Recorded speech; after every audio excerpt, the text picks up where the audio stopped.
Good evening, everyone, and welcome to the monthly meeting of the Arlington County Board of Zoning Appeals, which is also known as the BZA.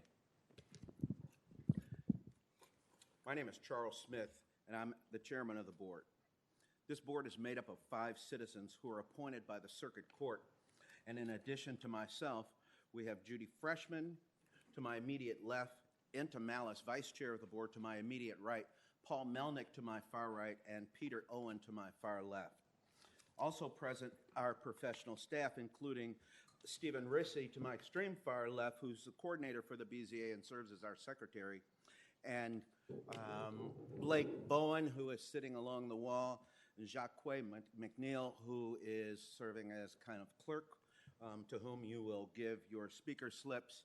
And also we have Mark Hamela, who has just come in the room. Now, to avoid disruptions, we ask that you turn off your phones or put them in a silent mode. Now, on the front table, you'll notice a stack of papers. There are reports for each of the cases, staff reports for each of the cases that are before us tonight. Those include recommendations by the staff.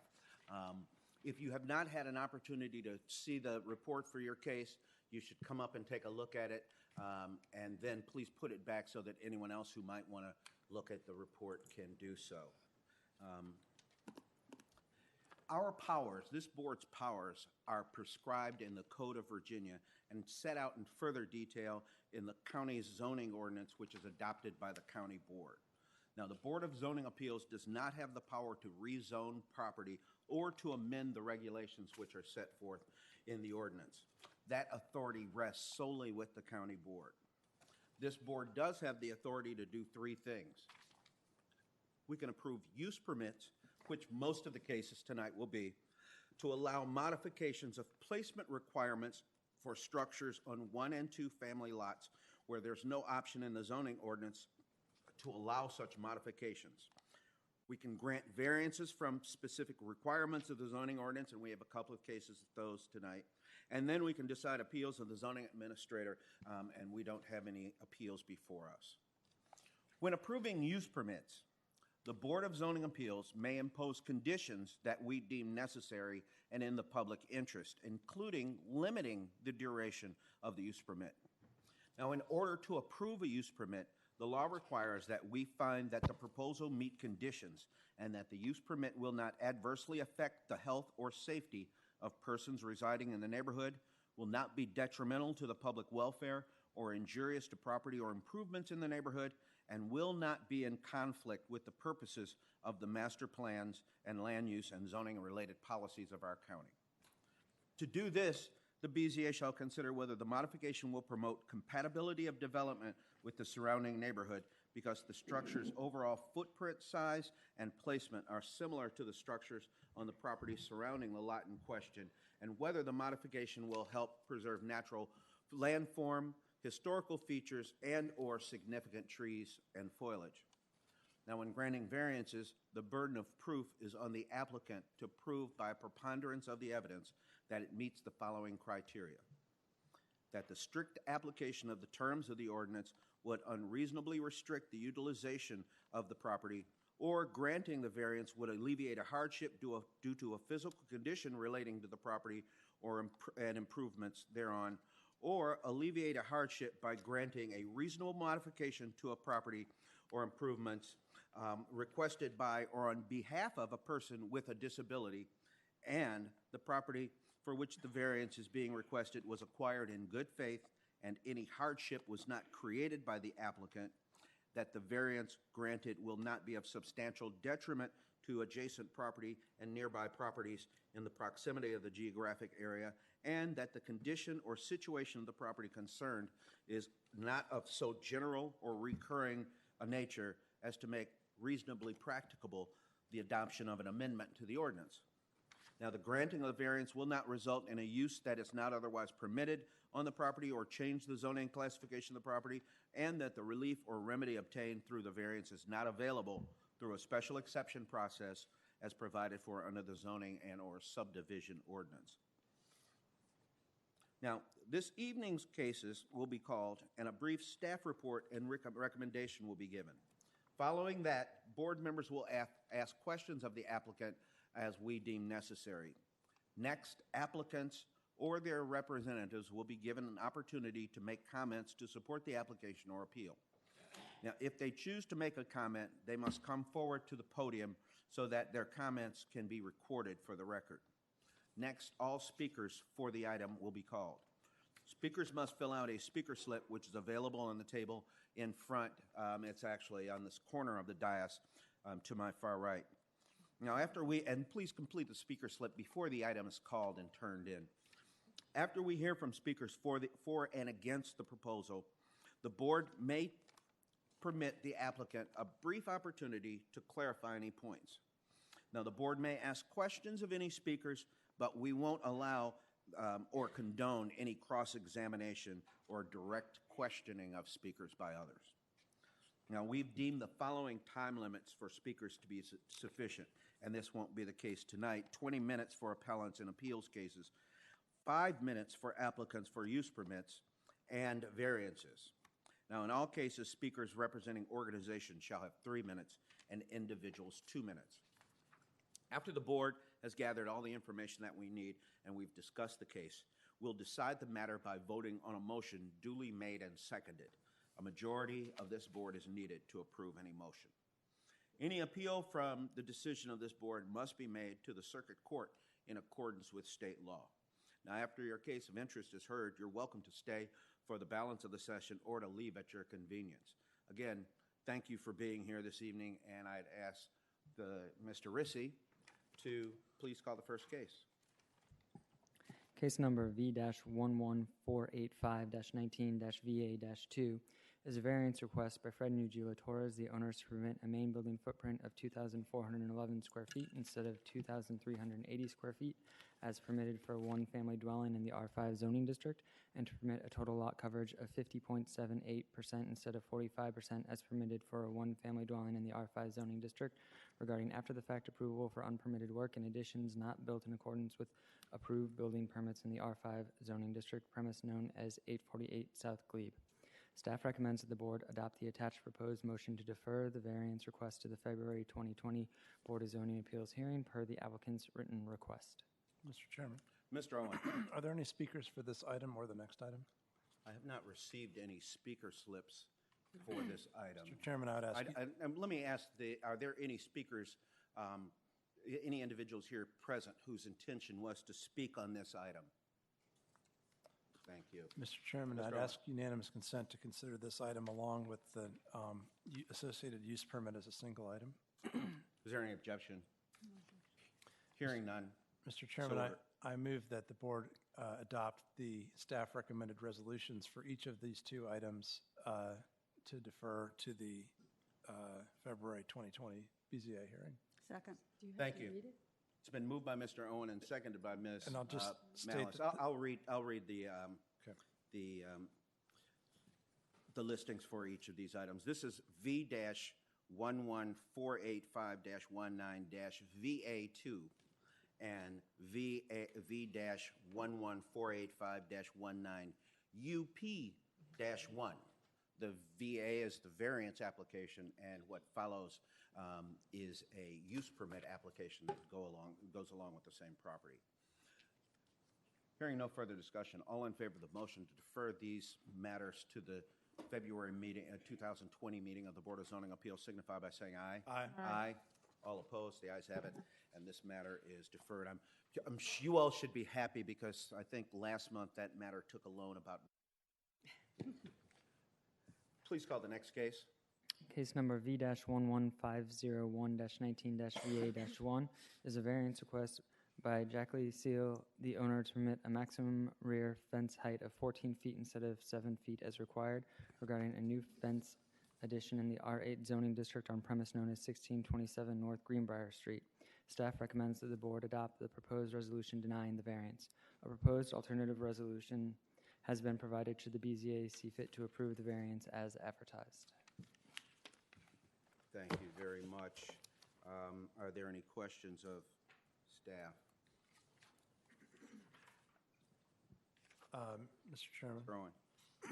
At the last meeting, one member of the BZA asked whether the property in the rear has any kind of permit to operate as a medical facility and the feasibility of limiting the duration of the variance to permit to the variance to coincide with the permit if there is one for that facility. Has any information been developed regarding those questions?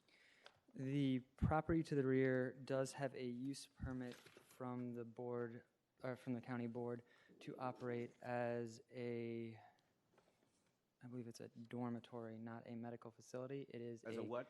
I believe it's a dormitory. It is one of the group housing uses rather than a medical use. Thank you very much. Do you know when that use permit currently is set to expire? I don't know when it is currently set to expire. I know that it's been in place since the 80s, though. Thanks. Thank you. Mr. Chair, Mr. Melnick. I had a few things to bring to the attention of the staff on this case that we're referring to here. It looks like only Ms. Siegel signed the application and disclosure statement. Just to bring that to the attention. But it looks as though there are two owners. Also, I didn't see anything in the application about the height of the rear fence. It was the other issue about the sunroom, and it just, that stuck out to me, that the whole issue now is about the fence. To clarify some of that, the height of the fence is shown on the page immediately following the disclosure statement. He's saying it's not in the application. Yes, that's because this was a carryover from October, and so we didn't require them to submit a new application. The application was the same one that they submitted originally, which was originally requesting additional coverage. But since the board elected to defer it, they elected to make changes, but they weren't required to submit a new application. So where is the fence addressed in the package? The fence is addressed on the page immediately after the disclosure statement. It shows the elevation and plan, along with a plat and some pictures of the current existing fence there.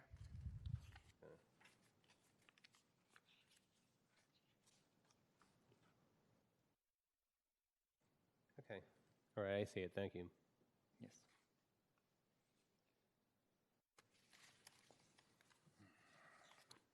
Any further questions of staff? Okay, and I have two speaker slips, one from the designer, Amanda McNiff, and then the applicants have submitted a speaker slip, though that was not necessary. We'll hear from the applicants first, Jackie and/or Elliot Siegel.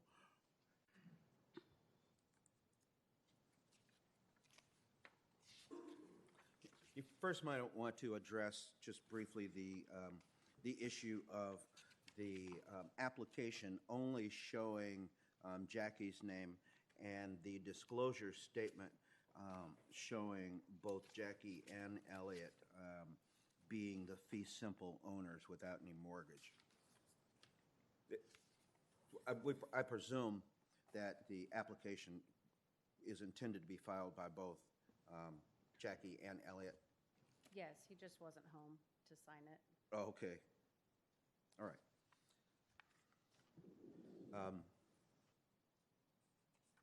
So, you have the floor.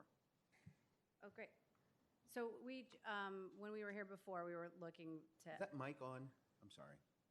Is there? Okay. Maybe I'll just move it that way. Mr. Is that Chairman? better? Mr. Owen. It appeared to me that Mr. Melnick and you at a certain point were also difficult to hear, and I wonder if the master volume for the room. I is a little wonder far down. also. It is a little difficult to hear. Is that volume all the way up? Do you know, or not all the way up? But is it?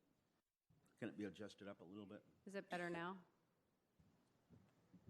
I can just go. You'll hear me. You'll hear me from here. Okay.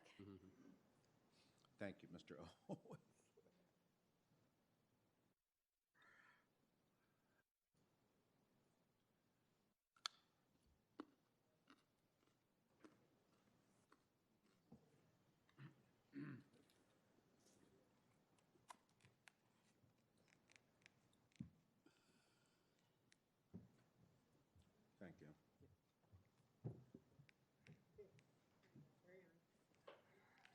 We good? Yes? So when we were here before, we were asking for That is better. extra coverage to include a screened-in porch, and there was a suggestion by the board to increase the fence size to help with the privacy in the home. So that's what the change is for. And you can see in the pictures, the fence is, the legal height is 7 feet now, but it is, because the grading is different, it's sort of graduated up to near that tree. So that's why the maximum height is 14 feet, because it won't be 14 feet all the way across. It is in the far right corner. The grading is much lower than right there behind the grill. So that side, on the left-hand side of the yard, will probably be 12 feet or something. I don't know the exact numbers. But it won't exceed the height of 14 off to where the yard is graded down at its lowest. And that's just to try to keep us from seeing their back porch right on top of ours. Do you have any models or simulations of what the fence at 14 feet would look like relative to your neighbors? Is that what this is? It doesn't show relative to the neighbors, but that is the elevation that's available, the page after the disclosure statement. Mm-hmm.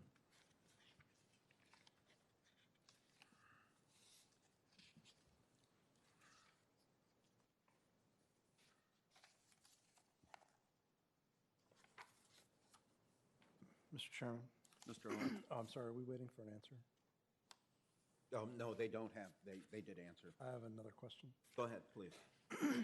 Would you have an objection to the possibility of receiving a variance that has a time limit, so that if the house behind you stops being a group house and starts being an ordinary residence, that you would at some point thereafter have to take the fence down or not replace it?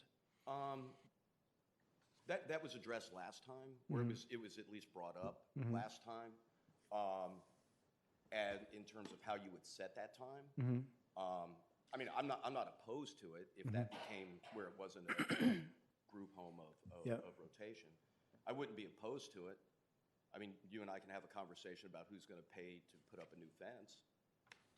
Well, we know who that would be. But no, I wouldn't be opposed to a timeline on it. Okay, thank you. Mr. Chair, Mr. Melnick? have I missed the meeting where this previously was heard, but I've seen in Arlington, to address these sort of situations, mature trees. And I know you can buy, relatively mature trees that are, I don't know how high they come. And I personally have like a bank of very mature holly trees, and it's, I think it's like 30 feet or more high, and it just is, it's like a fence. But have you all considered, purchasing, more mature trees than it looks like you have, just to try to go up, even 14 feet or more, just a bank of trees? We were considering what the recommendation from the board was. Mm-hmm. And those trees have actually grown quite a bit, but it still doesn't. I mean, it's going to be years before. I mean, there are trees back there, but it'll be years before they fill in. Mm-hmm. Okay. Thanks. Any other questions? Just sort of for staff. Ms. Mellis? The applicant has a couple of times mentioned that it was our recommendation that they go with the fence. Is that the recollection of staff, that that was our suggestion? Or Yes? The idea may have sprung from this side of the dais rather than the other side, but I think it was heavily caveated with words like no guarantees and we'd have to see, and maybe that's one of several options and that kind of thing. Okay, just wanted to clarify that point, because we normally don't make recommendations to the applicant on things that we're going to actually hear. Maybe it was worded as a suggestion, not a recommendation, but that's what we heard. Okay. Any other questions of the applicant or staff? Okay, well, you all can stand by. Amanda McNiff.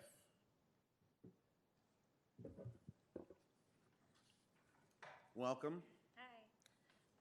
Please give us your address, and you may make a presentation on this matter also.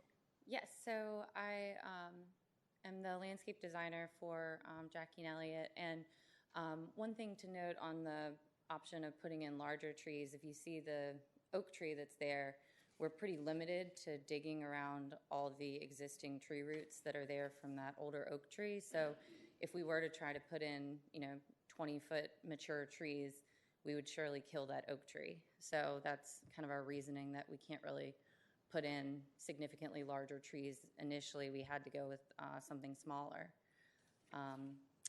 And I guess just to speak again on the grading and elevation of the fence, if you're looking at the photo that's up on the screen, to the left side, that fence is obviously 7 feet tall.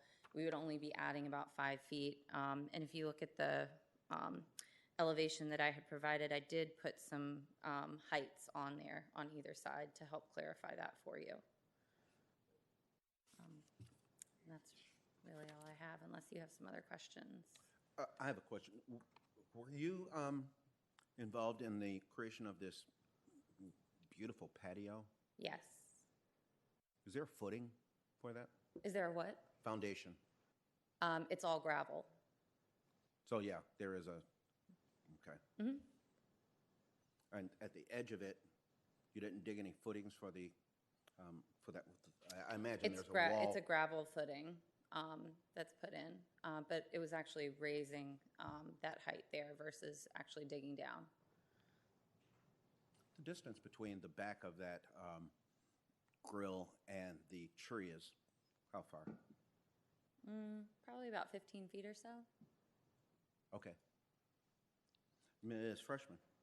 Did you just say that the fence that we're looking at is 7 feet? Mm-hmm.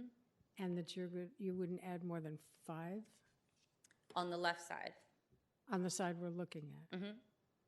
But the application says 14 feet. Because of the grading, if you look at going down to the right side, which they don't have a photo, or there's one, and on the pictures that I provided, you can see it steps down with the grade. So if we keep the fence a straight height across the entire back, it'll be 12 feet on the left side, but it would be about 14 feet on the right side to have it completely straight across. So it would be straight across and Not stepped like it is currently. Okay. And that would provide coverage of the porch, because obviously the porch has a straight roof line versus stepping down. So, Ms. Malice? thank you. So I'm going through our rules for approving variance, which means that in some way your property is not economically viable unless you get this change. Could you kind of talk to us about the rationale? That might be a little more for the homeowners, but I would say, we had kind of gone through a lot of this. Let's invite the Seagulls to fill that in then. So the home behind us, as we've established, is a group home for recovery. Obviously, I have no problem with the work that they do there. The problem is that most of the women who reside there in a very short amount of time figure out who I am. They'll spend time out on the porch talking over the porch to me. They will spend a good amount of time calling our dog. They will spend a good amount of time leaning towards the fence, having a cigarette. And it's just, when I'm home, it's just, and by the way, that changes every 6 weeks to 8 weeks when a new crew comes in or different women come in. And it's one thing if it's a neighbor that lives next to us regularly. It's another thing if it's every 8 weeks somebody new that wants to discuss my job with me or wants to ask me for tickets. It's a variation of things. Do we know who you are? I don't know if you listen or not. Let me ask you a question. who I am. Does anyone in the audience know who this gentleman is? Mr. Chairman, I would not recommend we do that. That information is in the written materials, though. I didn't know either, actually. I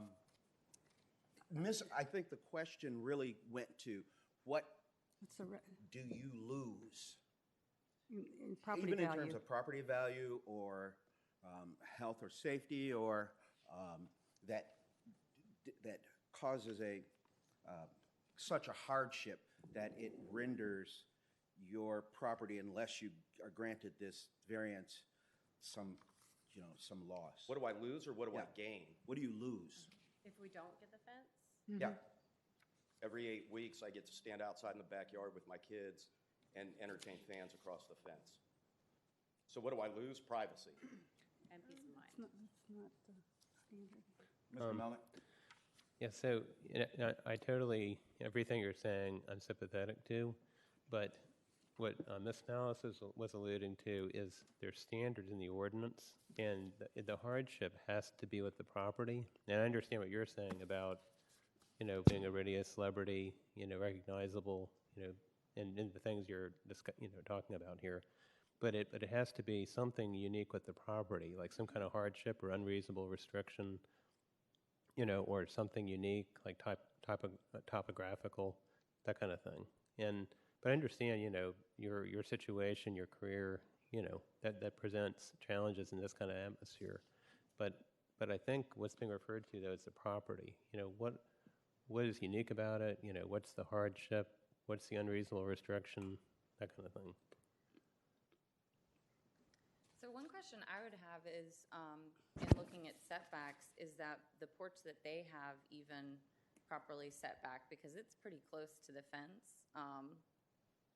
And that's pretty much where all the women come out and hang out and talk on the phone and whatnot. And I mean, not that I'm trying to get their porch demolished or anything, but it just seems like that isn't even per typical regulation, especially given the fact that they can't even have a slightly larger deck and their property is set back a little bit further. I guess economically, as a hardship, trying to resell the home, and if people are coming by to look at it and they can see that there's obviously people across the street always out there, then I guess that's something that's a bit of a hindrance for potential home buyers. Just be a thought. Mr. Mr. Chairman, Owen? if there's no other questions, I'm prepared to move us forward. So any other questions? Mr. Chairman, I don't know if there's the votes for this, but my view is that good fences make good neighbors. Oftentimes, citing group homes is controversial, and I think that, fairly recently, the state legislature has broadened the scope of what can be done with a variance to not just include anomalies with the landform. And I think in this case that it would be reasonable to find that the strict application of the terms of the ordinance would unreasonably restrict the utilization of this property because of the unusual siting and use of the property behind it, which is not it's not that common to have a group home with this level of intensity behind you, and I think that they've sufficiently documented that unusual characteristic. Moreover, state law permits us to make variances temporary, and the applicants have agreed to allow the variance to expire if the unusual use behind them expires. And I think I don't know whether 12 or 14 feet is the right number, but I think a little bit higher fence for this unusual neighbor-to-neighbor situation that is temporary and only lasts until the group home's intensive use goes away, which might be 2 years or it might be 20 years. To me, that just strikes me as fundamentally reasonable and a small ask. So I do not disagree with the fact that reasonable BZA members could differ on that. I think it's a close call. I think it's a hard case. But I am willing to make a motion to the effect of approving this variance with some modifications to the staff recommended motion. So I don't want to take up our time doing that if there's no additional support, though. Ms. Freshman? I'm not unsympathetic to your comments. Some, You're not rising to speak on in the matter of a second? no, he hasn't made a Oh, motion. I'm sorry. I thought you made a motion. I thought you made a motion He's also. checking it out. Oh, okay, So I'm- okay, go ahead, continue. But as I look at this picture, I think adding 5 feet to that existing 7-foot fence is completely insane. So 2 or 3 maybe would, at least visually, seems to block most of the issue. But I think it's too tall. So I couldn't support it if it was the height that's requested. Mr. Chair? Mr. Melnick? Yeah, so I would oppose the motion. I don't think in this case, while I'm sympathetic to what I've heard here, I don't think the requirements of the ordinance have been met with the unreasonable restriction, the hardship. And also, I'd be concerned about precedential, the presidential, this being bad precedent in effect. And, because there's many things, probably every other property has something on the other side that there could be an argument made that it needs to be blocked out. Like, what if the neighborhood, is on a slope? So then the people up the slope, to block out their patio up a little higher, they're going to want a 14-foot fence. So I can see this just being all over the place. And that was mentioned in the staff report, is it being not so general. It's actually, I'm sorry, that it is general. It's so general, there ought to be really a zoning amendment for this kind of thing. And so I would actually just oppose, the granting of the variance. Mr. Chairman, Malice. I'm very sympathetic with Mr. Melnick's comments. Mr. We Melnick? have 1 vote for yes, 1 vote not yes at this height, 2 no, but I still don't know where 3 votes lie. Well, I wouldn't, Mr. Owen, I think I might give them something, but to 14 feet, no. That's too tall. And I think making it concurrent, making its time or allowance concurrent with the group home is fine. I don't like the precedential value of the, I don't like crediting the argument, actually, that the group home requires shielding. But I remember a case where we granted additional height for a sports kind of complex in a backyard, I think like a hockey rink of sorts. That was, but I think we put a time limit on it also, and conditioned it on time of day that it can be used after a certain time of the day that the use would not be permitted.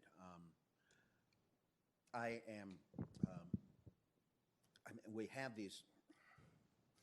I've heard over the years many arguments for higher fences for the safety of children because of a roadway or passersby on a main street walking, having access to the yard. But 14 feet when is exceptionally tall. I'm kind of aligned with Mr. Melnick in that it sets a bad precedent. Mr. Chairman? Ms. Malice. You have no idea when the group home use permit is up for review? So I actually looked it up while we were talking, and it isn't. If I only had the staff report to review, and if the county board adopted the staff report, the county manager's recommendation was to eliminate the review. At that point, it had already been reviewed 6 times since 1985 and had been approved, every one of them. And so at least when it was last in 2007, it was recommended to not review further. But if they move out, Or a sale, because I imagine that use is with that owner, even though it doesn't travel with the land, though, does it? That use would probably travel with the land. I would assume that if this particular agency needed to close for whatever reason, they could fill with another agency. Can I just follow up. Ms. on that. Balance, go ahead. Would the board have been able to grant a taller fence as part of the use permit? Would the board have been able to? Different properties. Right. Or put it this way, could the board have required the group home to put up a tall fence, taller than 7 feet? The county board has the ability to make See, I think conditions. that's kind of where, I think that's the backwards part here, But is it's that, 7 feet now. is that if there was that stipulation ought to be part of the use permit, not a variance on it from a neighbor. Ms. Freshman. I think as we try to personalize a situation, it is awkward because there are X number of group homes in Arlington and with varying degrees of impact.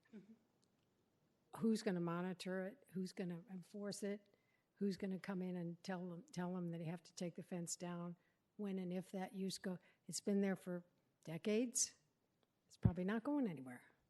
So I think it's really hard for us to get to a point where maybe even adjusting the height is, I mean, I wouldn't have a problem with that.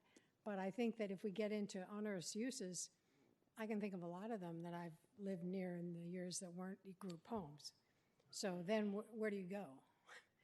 And I don't think it's our business to legislate that kind of impact. That's right. Any other discussion? So why don't you make it a two-way? That if the group home sells, we have to lower it, or if we sell, we have to lower it. That way I have to monitor it. So that's worse. As Mr. Melnick said, tying it to you personally is not appropriate. Okay. The only reason I support this is because what I said before is because I think anyone who lived in your home would have the same problem. Okay. And if I thought it was particular to you, I would agree with Mr. Melnick that we didn't have a basis for it. Okay. The only other question is, are you interested in proposing a lower height than 14 feet in order to pick up the chairman and Ms. Freshman's vote? But if you're not, I think you're headed for denial, and you might get a denial anyway, right? So that's how the votes add up.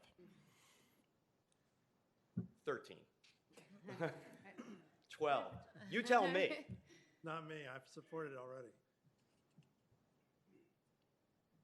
What height would you think is reasonable then? Well, So what if it To was the- 10? If you At the added- last meeting, Ms. Freshman threw out 20 feet. 20 Yes. feet height? You literally said that, and that's what we've latched on to, obviously. So what if on the right-hand side of, it's unfortunate because if you don't get the picture from when you walk out on our deck to their deck. It's negotiation. But if you added 3 feet to 10 feet height, but the reason why the variance says maximum of 14 feet is because it goes down so far. Right. So if you did it 10 feet, 3 feet on top of the 7-foot fence here, so that it was that height all the way across. I don't know what those numbers would be, though. all right. So with that, I'm going to make a motion and see if there's a second. Mr. Chairman. I'd be happy to entertain another motion, Mr. Chairman, I move or a motion for sure. I move the proposed alternative resolution with the following modifications. Delete the second whereas clause, which has to do with hardship and physical condition relating to the property. Add a new whereas clause after granting the variance will not be detrimental to adjacent properties that says, whereas the temporary use behind the property generates an unusual loss of privacy for the applicant's property. I'll say that again. Whereas the temporary use behind the property generates an unusual loss of privacy for the applicant's property. Modify condition number 1 to add before the period the words, and no part of the fence shall be taller than 10 feet. Add a new condition number 5. The applicants agree that this variance will expire 2 years after the expiration of use permit U-2467 85-2. And condition number 6, this variance is for the proposed fence only and should not be construed as permission for additional coverage. That's my motion. What happened to 3? Oh, there is no 3. So renumber the conditions accordingly.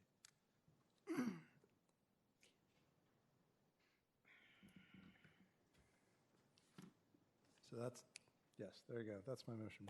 10 feet. I'll second for purposes of discussion and ask if it says 10 feet, that presumably adds 3 to the left. And does that still work if you go straight across? You mean 10 foot would be the maximum height? We would have to step it. So it'd have to be stepped. It couldn't be 10 from there and All then the way straight across. across. Because the ground slopes. Right. Yep. Regardless of the terrain, you Regardless get of where 3 it is, feet. it's 10. That's, just so that I understand, that's what you're saying? Yep. Okay. So that stepped area would be reduced. You'd get an additional however many feet above that. But 3 feet is the maximum at any, 10 feet is 10 the feet. maximum of the rear fence at any point. So essentially adding 3 feet on top of the existing fence height that's already Yep. I would modify, Mr. Owen, I would require that to be lattice. How much less? How much less? Oh, lattice. Lattice, All right, the additional height above 7 feet. because should be it lattice. looks like there's about maybe 15 inches of lattice there right now. All right, so I would Not solid. So in other words, they can't replace the lattice with solid board. That would then create a 10-foot wall. They can replace, they can add an additional, they can go up to 10 feet from where they are, but it has to be, all new has to be lattice to resemble what we see.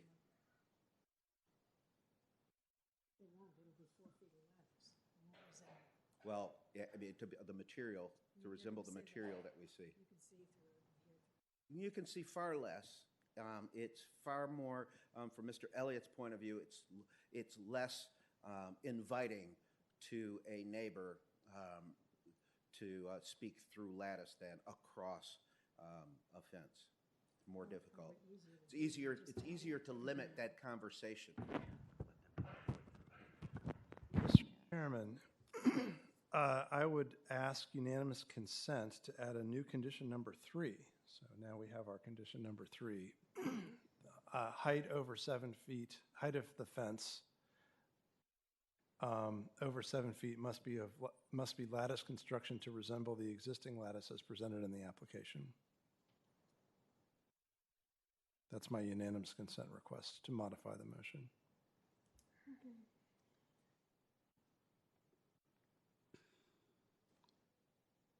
Anyone That's object? acceptable to, yes. No objection? I don't have any objection All whatsoever. right, so now that's the I'm not motion. hearing any objection on the other side either.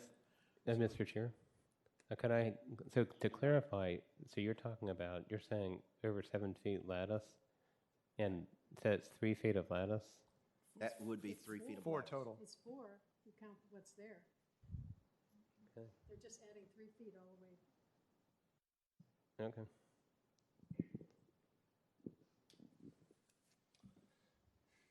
Mr. Chairman, I'm not persuaded by this. I think the height of the fence at this point is not relevant to the principle that, we're making an exception for something that's really not in the law, in my view. Yep, Mr. Chair. So I'm in agreement Melnick. too. Yeah, so I'm not persuaded that that those change it to meet the requirements of the ordinance.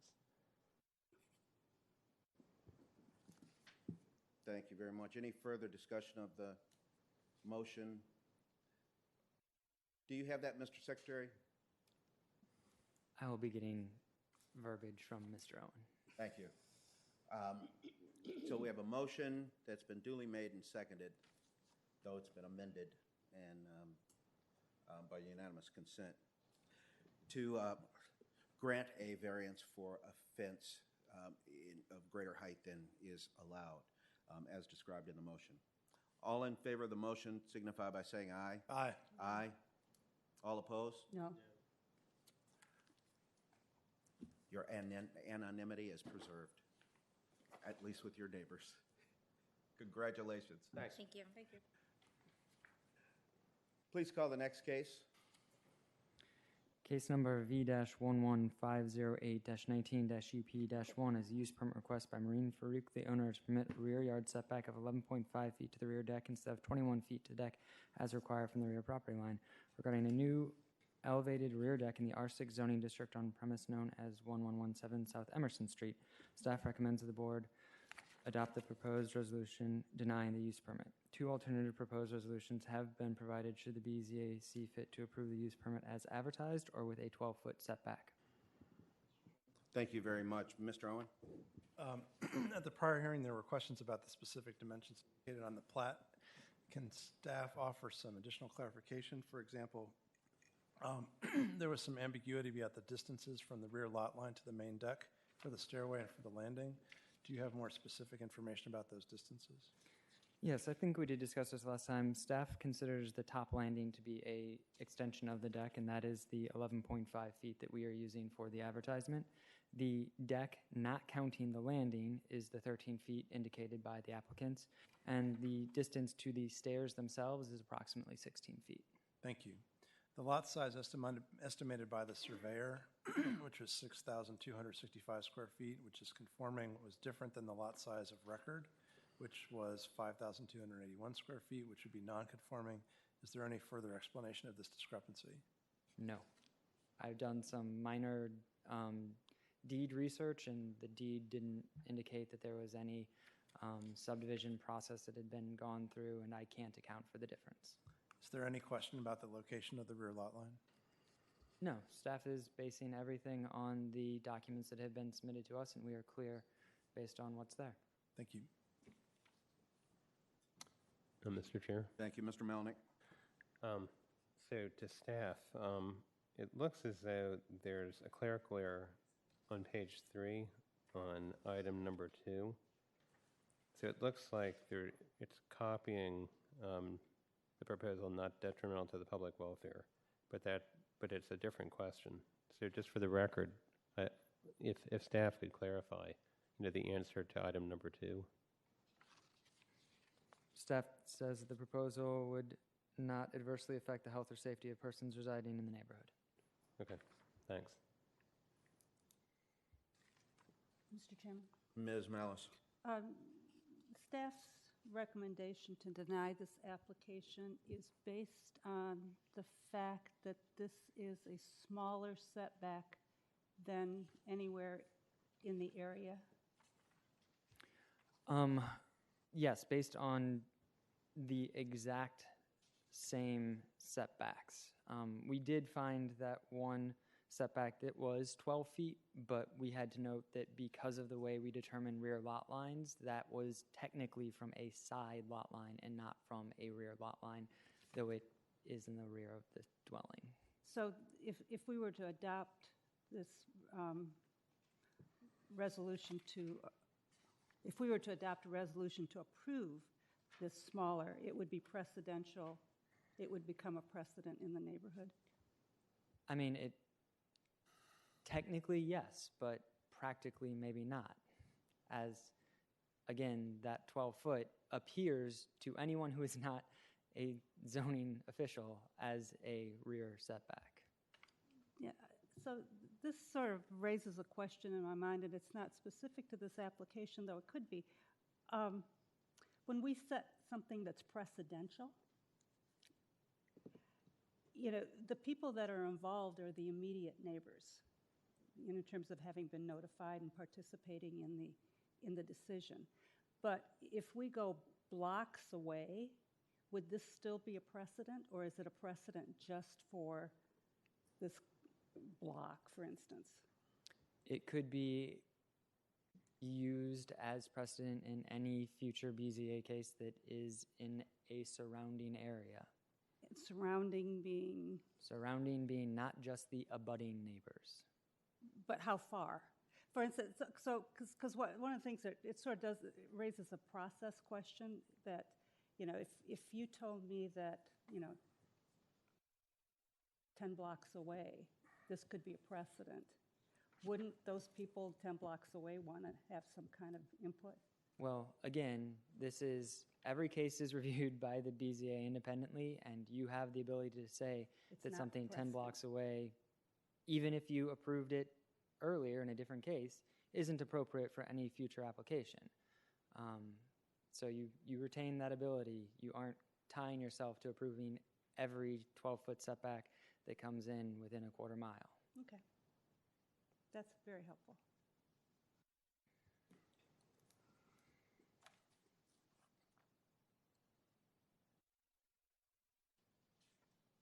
Any other questions of staff?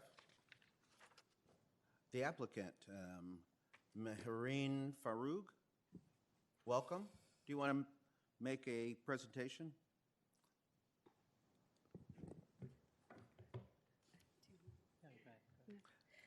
Well, first of all, we wanted to thank you all for the opportunity to come back again and for the staff's clarification with the questions. And Excuse me for interrupting you, but can you speak directly into the mic? Maybe Is this raise better? the podium a little. Yeah, that's Okay. much better. And so I know there was some concern about how this might affect our neighbors, and we were really grateful for the opportunity to get a chance to speak with all of our neighbors, particularly those that were abutting our property. And there was one neighbor in particular, if you will recall from the last meeting, who we weren't able to get explicit support in advance of last month's meeting, but we have in writing now that they're very supportive. They understand that the design would not have any negative impact on their privacy, and they felt that it was a sufficient distance from their own property. It wouldn't really, disrupt anything in terms of their lives or safety. So. Mr. Chairman? I presented last time because she was out of You are Mr. De Armas? No, Harris Shaw. Oh, okay. Her husband, yeah. So I've got some packets that I'd like to pass out to everyone. I'm sorry.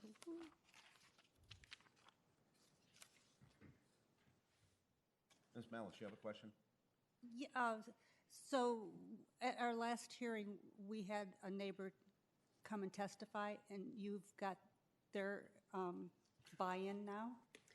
That's correct. So in the Gmail correspondence that should be on the top of your packet, that's their written approval. Yeah, I just want to thank the board for getting us in contact. I'd reached out to her a couple times, so it's unfortunate under those circumstances, but we now have email communications, and yeah, so thank you.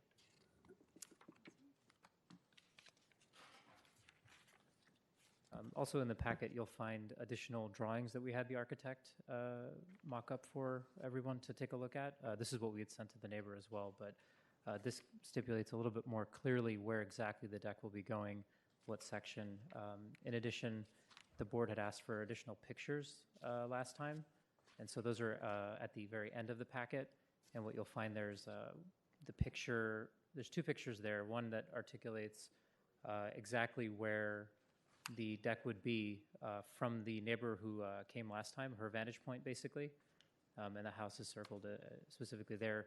The other picture is what it looks like from the current stairwell. You're referring to the next to last picture in this packet.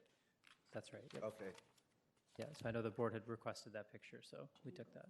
From below and from above. Mm-hmm. It's very helpful. Mm-hmm. Thank you. I remember the neighbor now who came. Any further questions?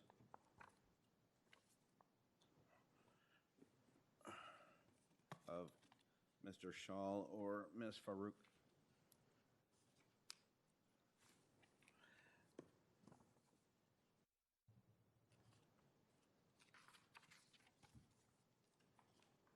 All right.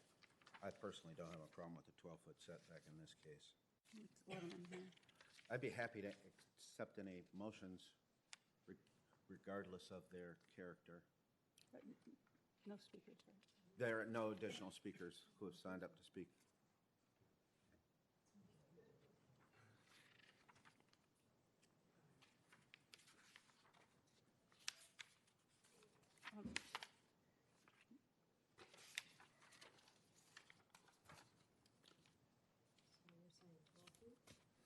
Yes, Says 11 and a half. Oh, it's They staff. want 13.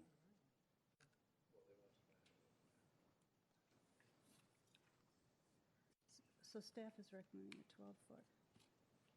No, I'm sorry, 11 and a half. And, Yeah, I believe the staff requested 12.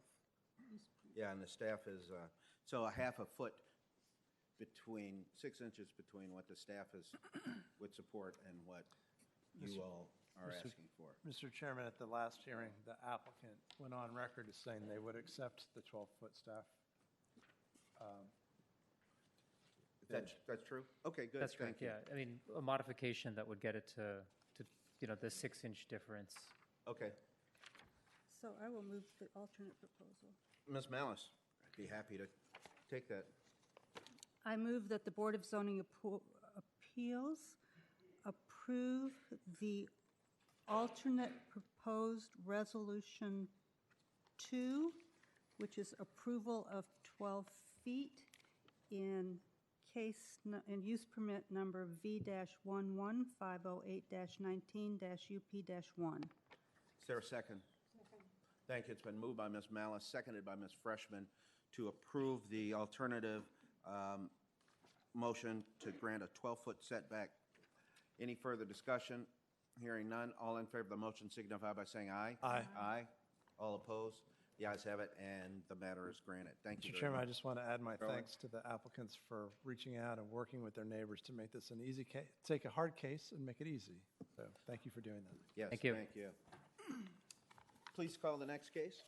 Case number V-11509-19-UP-1 is a use permit request by Jonathan and Lily Adams, the owners, to permit a street setback of 13.5 feet to the wall, 12.5 feet to the eve, instead of 25 feet to the wall, 21 feet to the eve as required, from the 19th Street North, regarding a new one-story sunroom on a corner lot in the R6 zoning district on the premise known as 1901 North Nicholas Street. Staff recommends the board adopt the attached proposed resolution granting the use permit request with conditions. Thank you very much. Questions of Mr. Rissy? Hearing none. Jonathan and/or Lily Adams?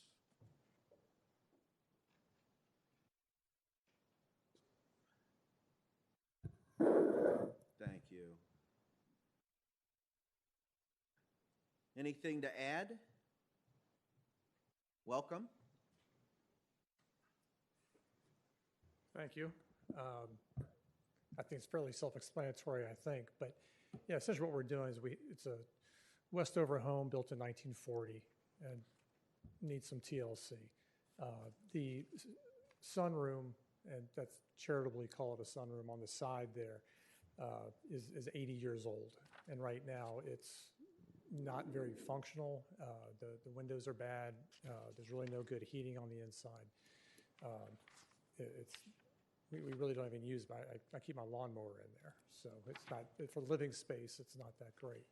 So we're trying to tear that down both for aesthetic reasons, home usability reasons, and to get a proper heating, proper climate control, proper windows, proper energy efficient stuff.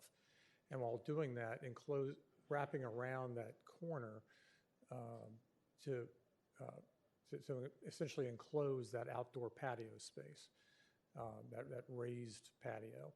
And so it's really, in doing this, is going to give us a little bit more living space, improve the aesthetics. And what this picture really doesn't pick up is that area around the front's kind of crumbling too. Again, we're talking about something that's 80 years old.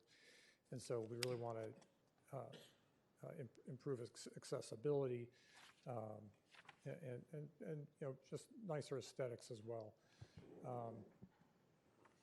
So really the footprint on this really isn't changing at all. I mean, everything you're seeing in terms of that patio, we're not extending anything past that. That's really it. Okay. No additional speakers. And we've spoken with all the neighbors. All the neighbors have signed off on it, and we're good. Thank you very much, Ms. Freshman. In the past, we've had issues with neighborhood outreach, and I would like to congratulate you on hitting a home run and getting everybody around behind surrounding everything. Excellent. And I'm prepared to make a motion. I'd be happy to accept it. I move the Board of Zoning Appeals adopt the attached proposed resolution approving use permit V-11509-19-UP1, subject to the conditions listed in the proposed resolution. Second. Thank you. It's been moved by Ms. Freshman, seconded by Mr. Owen to grant the use permit in the subject case. Any further discussion? Hearing none, all in favor of the motion signify by saying aye. Aye. Aye. All opposed? The ayes have it. Thank you. Congratulations. Please call the next case. Case number V-11510-19-UP-1 is use permit request by Alex and Charity Dahl. The owners to permit a right side yard of 1.4 feet to the eve from the right side property line instead of 5 feet to the eve as required regarding the replacement of the roof in the R10 zoning district on the premise known as 3822 Roberts Lane. Staff recommends that the board adopt the attached proposed resolution granting the use permit request with conditions. And I'd like you to please note there is supplemental material for this case that came in after the application packet was assembled and printed. It is some additional letters of support for the applicant. Thank you very much. I have the additional letter. Any other questions from, any questions of Mr. Rissy? Mr. Chair, Mr. Owen? Oh, I'll let Mr. Rissy go first. just wanted to point out Oh, that go ahead. supplemental material is two-sided. There are in fact 2 letters. Oh, thank you. Okay. Oh, yeah. Okay. Mr. Chairman, just Thank for you, the Mr. Owen. record, the supplemental letters are 3825. from residents at 3830 Roberts Lane Right, and 3825 Roberts Lane. right.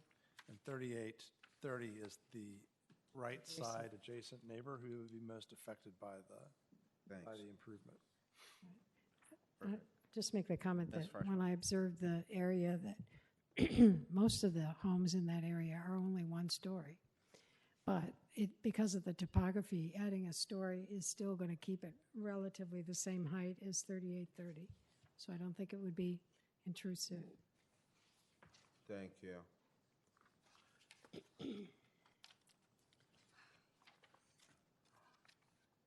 Alex and/or Chair, any other questions of staff? Alex and/or Charity Dahl? Welcome. Anything to add? Thank you. We'd like to thank the board members for considering this. We're proposing to build a second floor on the left side of the house, and the purpose of the use permit is to conform the roof, which is now a flat roof on that side, to what the addition is going to be. There, that's a good picture of the flat roof. So we're just going to add the roof on that to conform it to the rest of the addition.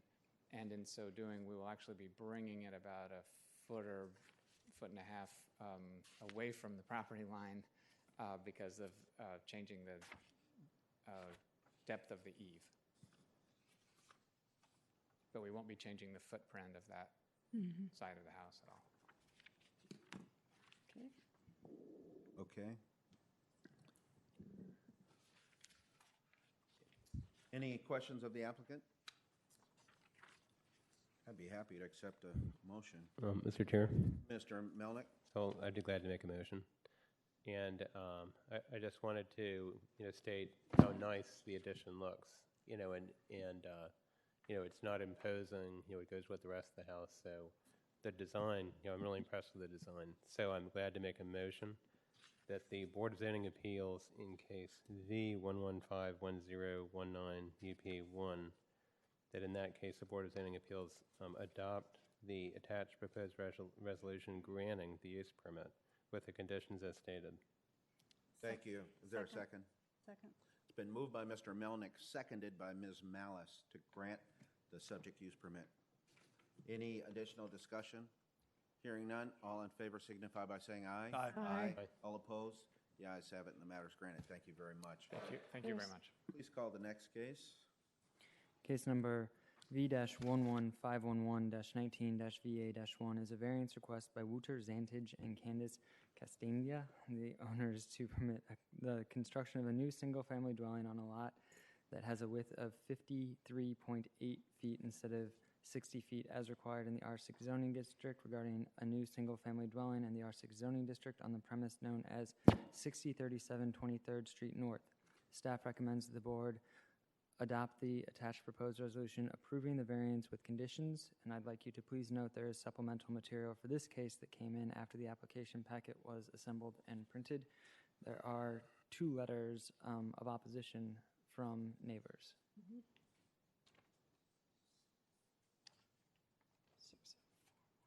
Thank you very much. Taking a moment to read these additional materials.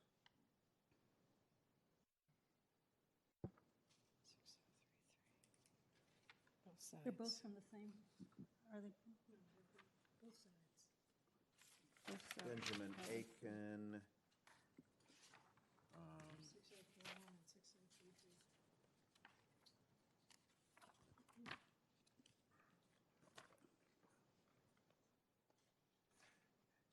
Robert Shapiro, it looks like.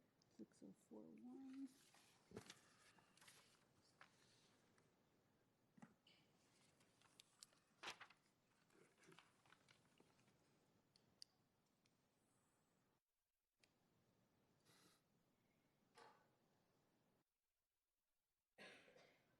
So there's trees on both sides. Trees on both sides. They're worried about.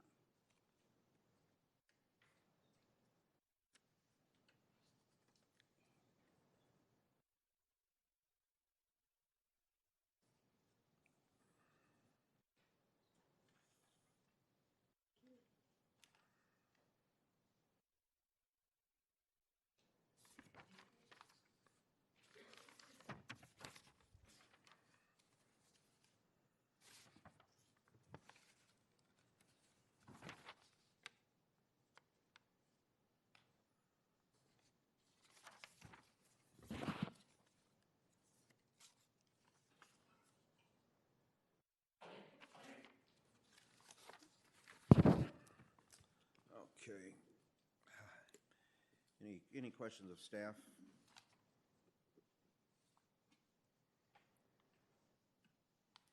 This is a variance request by Wouter Zantinge and Candice Castaneda.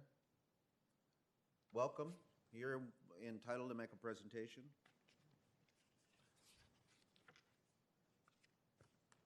How close were we to pronouncing your name? Well, I'm going to guess with you. I've spoken to them both, but I've not met them. It's Zantinge, Wouter Zantinge. Wouter Zantinge. He goes by Walter. Ah. Very And Americanized. You are not he. I am not he. I'm English by derivation. My name is John Foote. I'm the lawyer for the Zantinges. Okay. Here representing them this evening. One moment. I ask you to fill out a speaker slip when you're done. You're representing them?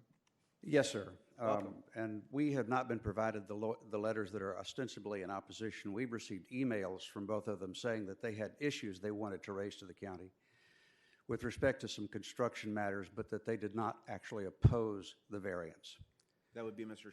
Shapiro. Both Mr. Shapiro and the next-door neighbors, Ms. McMurrow. Okay. Yeah, we have emails that they don't oppose the variance, but they have issues about construction. Mr. Chairman, Mr. Owen? can we provide copies of the materials that have been provided to us to the applicant? Yes. The letters? Yeah. The 2 emails? Yeah. Oh, you've not been provided them? I have, I don't know what Mr. Rissy has here, but I can also provide them. I didn't know I was going to need the emails, so I was pulling them out here for you a second ago. That's what we've been provided with, what you were just handed. You're John Foote? Yes, sir. Okay. I thought I heard Cook, and it was just pointed out to me. No, I'm John Foote. I see you're in the And I appreciate it, Mr. Chairman. 45 years at the bar and my first appearance at the Arlington BZA. So, welcome. Thank you. Are you in Arlington? Do you practice in Arlington? I'm with Walsh Colucci, but I'm in yeah. our Prince William office. Oh, well, And your office has practiced in front of the BZA many times. I'm aware of that, sir, and I got invited in to represent this matter. Let me My comment. papers are in order. I like your appearance, not in court attire. I think it's much more appropriate for an Well, I evening appreciate like it, sir. tonight. It is the season. Yeah, thank you. I only want to emphasize a couple of matters about this. The first of which is that we agree with and concur with the findings that Mr. Rissy has put in his report to you, because as a matter of law, we think they are both correct and appropriate. In fact, we're rather astounded that Mr. Rissy can put together the work that he does for these hearings for you, because he's done a bunch of work in this case. As are we on a monthly basis. It's to his credit. You know, the technical issue that's before you here is that this is a lot that was made non-conforming 70 years ago, just about, by a piddly little amount of ground. It became technically a non-conforming lot when that occurred. There's been a home on this property for 70 years. What we have today is that the difference in lot coverage is, but the problem that exists has existed on this home for basically 69 years and 51 weeks or thereabouts. The difference in lot coverage between that which is proposed and that which is there is about 1.5%. It's not a question of more lot coverage. It all meets all the area standards. It's a question of should he get a variance, should they get a variance so that they can put this new home on there. You can look at the pictures and you can see that the interior of the home particularly is a mess. It's a 70-year-old home in Arlington where you good folks have been building homes since even well before the Second World War. And Mr. Rissy is correct when he articulates the fact that but for a variance, no use available for the property.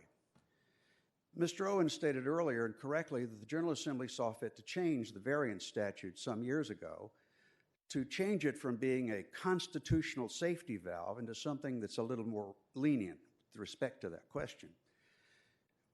Doesn't have to approach confiscation, but under the peculiar circumstances you face here, it almost is.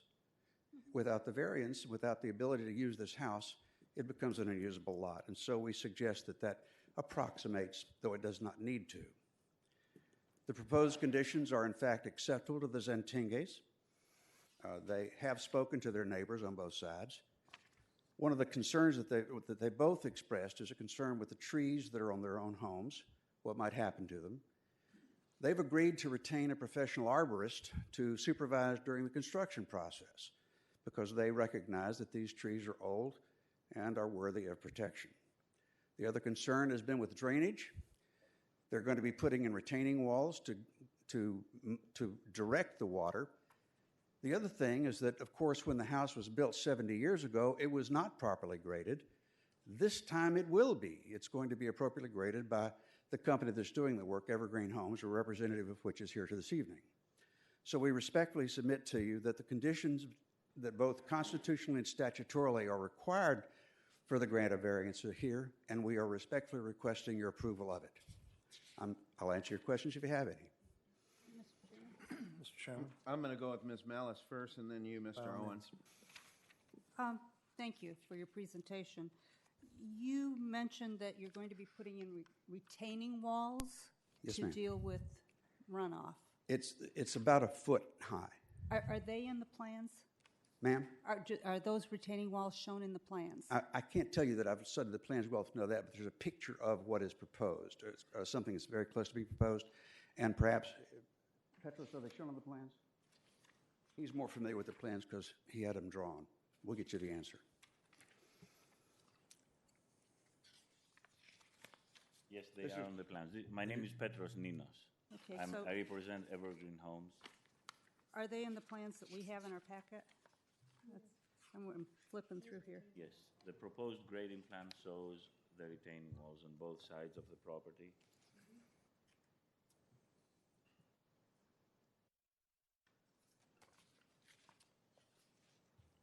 Okay, see it. I see it. Mm-hmm. Is that 30 inches max height?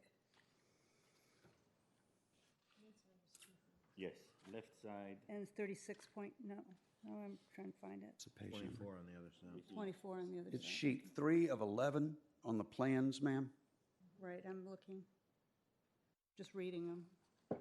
Proposed retaining wall 24 inches max height on the left side, 30 inches on the right side. Okay. And I believe it grades. All right, and It helps retain the water on property and direct it towards the street. Now, Mr. Foote, you described another drainage system that the Zentinges were willing to go through that list again of what you said they were willing to do. I didn't mention another drainage system. However, they will be installing planters as well as retaining walls, which will have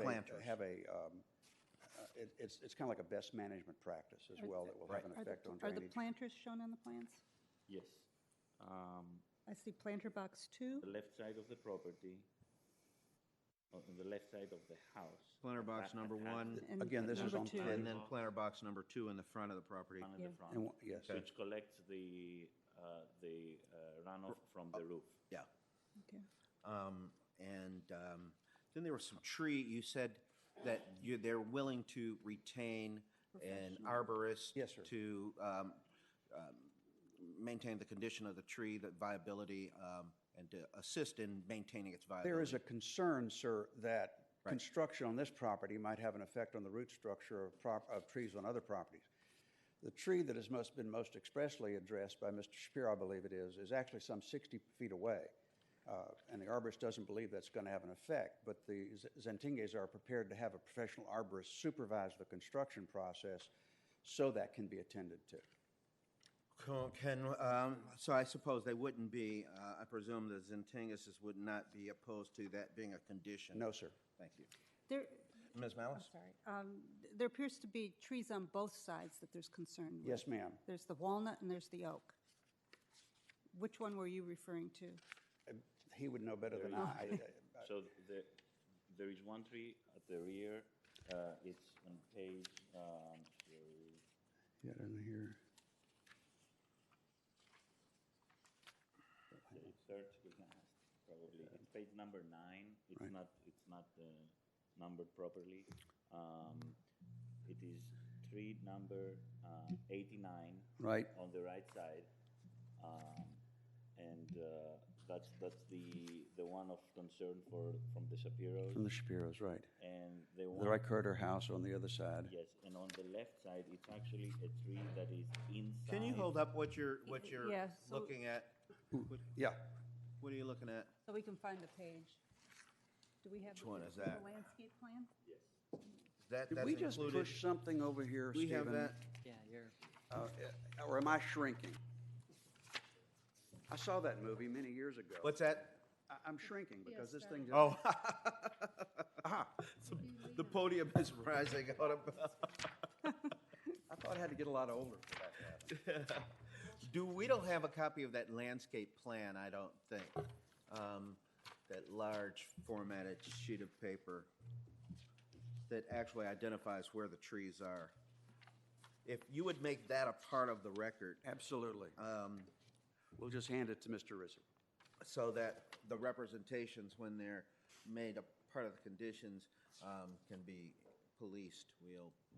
You said, In the future, they'll be better off. Mr. Chairman, you said one of them was 60 feet away. Mr. Shapiro's tree was 60 feet away. The How Shapiro close tree. Yes. is the other one? That one is inside the Shapiro's property. The one on the left is tree number 84, Catalpa, that is actually inside the Zantinga property. It is not even shared. The neighbor would like to keep that tree, and the lot owners agreed. As would Arlington County in general, they favor the preservation of trees to the extent. And the lot owner agrees to that. The Zentinges agree with Ms. McMurrow. So they have hired their own third-party arborist to monitor our construction, so no errors will happen. And that's why we agree to the condition. Yeah, that's wonderful. I'm sure you have more copies of that you can There you get a are copy of always that? copies that can be made of that, right? I'd like to just look at that before we vote on that. Thank you. Great. Ms. Freshman, been waiting patiently. So on the matter of whether a house should be built here, I'm fine with that. 70 years. There's been a house there. I don't have a problem with that. We got comments of concern from both neighbors on either side. We seem to be sort of doing an ad hoc addressing of those issues, which I'm not thrilled about. And we have no feedback at all from across the street. So I'm feeling like the neighborhood outreach part that ball's been dropped. Oh, no, ma'am. There was extensive outreach to the community by the Zantingis themselves and to the community association. Okay, but we don't have it. We asked them to sign letters That's to one of you. the things that we ask for, very specifically, is feedback from all of the surrounding people. And so I'm feeling like it isn't quite ready to go, even though I don't have an issue, as I said, with allowing for a new dwelling on roughly the same footprint that's been there for 70 years. I suppose my question, ma'am, is if people won't actually cooperate with that process, though they have no objection, what is a homeowner to do when it's constitutionally entitled to relief? Mr. Chairman? Mr. Owen. I was just wondering, did this applicant receive the notice from the BZA? Our two-page notice with the map? Is that part With of respect their... to neighborhood outreach? Yeah. Yes, we're aware of the request that we do it, yes. So it's common, it's extremely common for applicants, it's typical for applicants to come to us with written feedback from all abutting neighbors, with sometimes a few exceptions where there's an explanation for why one or two of those abutting neighbors are missing. It's atypical for us to have a packet that's, we got a few emails today, right? But it's very unusual for us to get an application with zero written feedback from any adjacent neighbors, nor an explanation for why it's missing. That's unusual for us. So, and that's why we recently provided 2 additional pages of explanation about our typical expectations in that regard, which are not unusual. BZAs throughout the country have similar expectations, and some of them have automatic deferrals if you don't have every neighbor. So we don't have an automatic deferral, but we have a very common expectation. I understand. I was representative to a BZA for 13 years. So, I feel similarly to Ms. Freshman, which is, I agree with you that a variance on this site is pretty obvious, but one of the words you used earlier were so that the applicant can put this new home on there. You said earlier, you used the word this, not understandably in the context that you were using it, but the word you used was so that the applicant can put this home on this site, right? And so to me, the open question is this, as presented to us tonight, exactly what should be approved, or some modification of it, should it be, or with additional conditions or additional clarifications as to stormwater runoff, or clarifying what the expectations are with the arborist and so forth.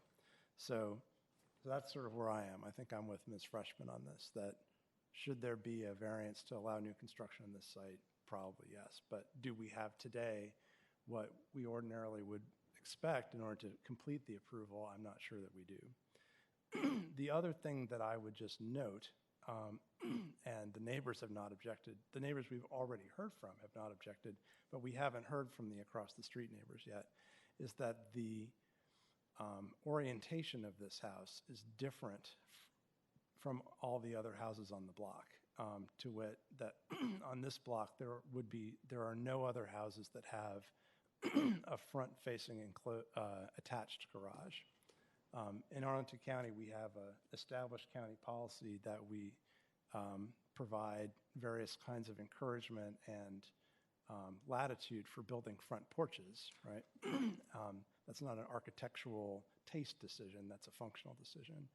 And in my view, and I'm not speaking just for myself on this, I think a front-facing attached garage is sort of the opposite of a front porch in terms of the county board's goals in that respect. So I'll just throw that out there as an additional concern that I have, and I could imagine across the street neighbors having that concern, saying my property value is diminished because now my neighborhood is not the kind that has front porches and front stoops exclusively, but now we would start to have this other housing form, not an architectural question, a functional question like a front porch. So that's just a question in my mind. I would be interested to know whether the across-the-street neighbors have any views on whether or not that has any bearing on their damage to their property, right?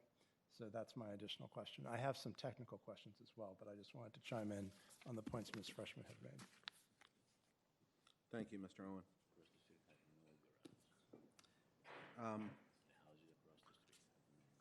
Yeah, I too am troubled by the absence of outreach. I was just looking on the emails to try to determine when Ms. McMurrow and when Mr. Shapiro were first contacted, but I couldn't determine from their writings. Can you tell me, Mr. Foote, when the outreach was conducted and specifically these individuals and the I think you said the Civic Association was contacted also?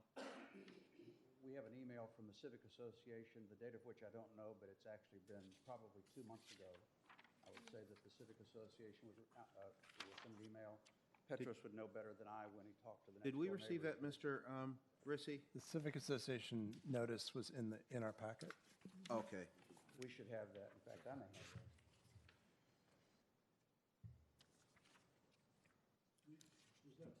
November There's- the 11th, there was a letter. No, I'm sorry. that Oh, was someone else. okay.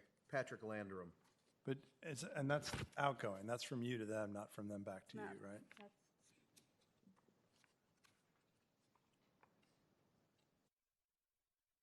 Yes, we met with them, and they agreed that they have no objection of us building that house.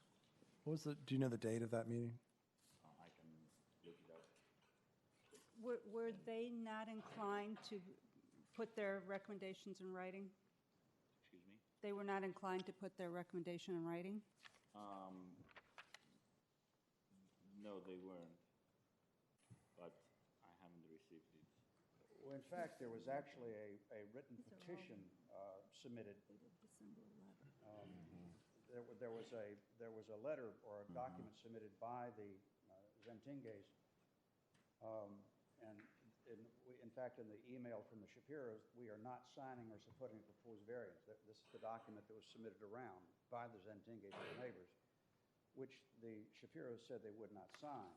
Now, I was not participating in the circulation of that. I was retained later, but they did submit a document to neighbors, and these are among the people that did not sign it. Now, I understand your concern that you don't have the evidence of that. I'm simply saying that I was told. I know they talked, Petros can tell you, they talked to the neighbors next door over a series of months and had many conversations with both the neighbors next door. So the meeting with the association was 11/12. Okay. And I have met the Shapiro, the both side neighbors, some Shapiros and Macro. I have met them twice, and I know that their concern was only construction related, and it was not zoning related because the house we're building is actually not bigger than the one that exists there right now. It's just a newer house, and because all of their concerns were construction related, I met with them to address all their construction-related issues. And this is where we, in cooperation with the lot owners, suggested to have a third-party arborist monitor the construction and have those retaining walls in place so that no water runoff will go towards the neighbors. The street slopes towards the Macros, towards the left. And this is what we're trying to eliminate with the retaining wall. So I was the one that met with them, and they told me that they're not opposed to construction. They're concerned. They're not opposed about the new house. They're concerned about construction, and I think this is normal. But we will do whatever is approved by the county to do. Sure. Mr. Landman? Ninos. Oh, I'm sorry. Mr. Landman.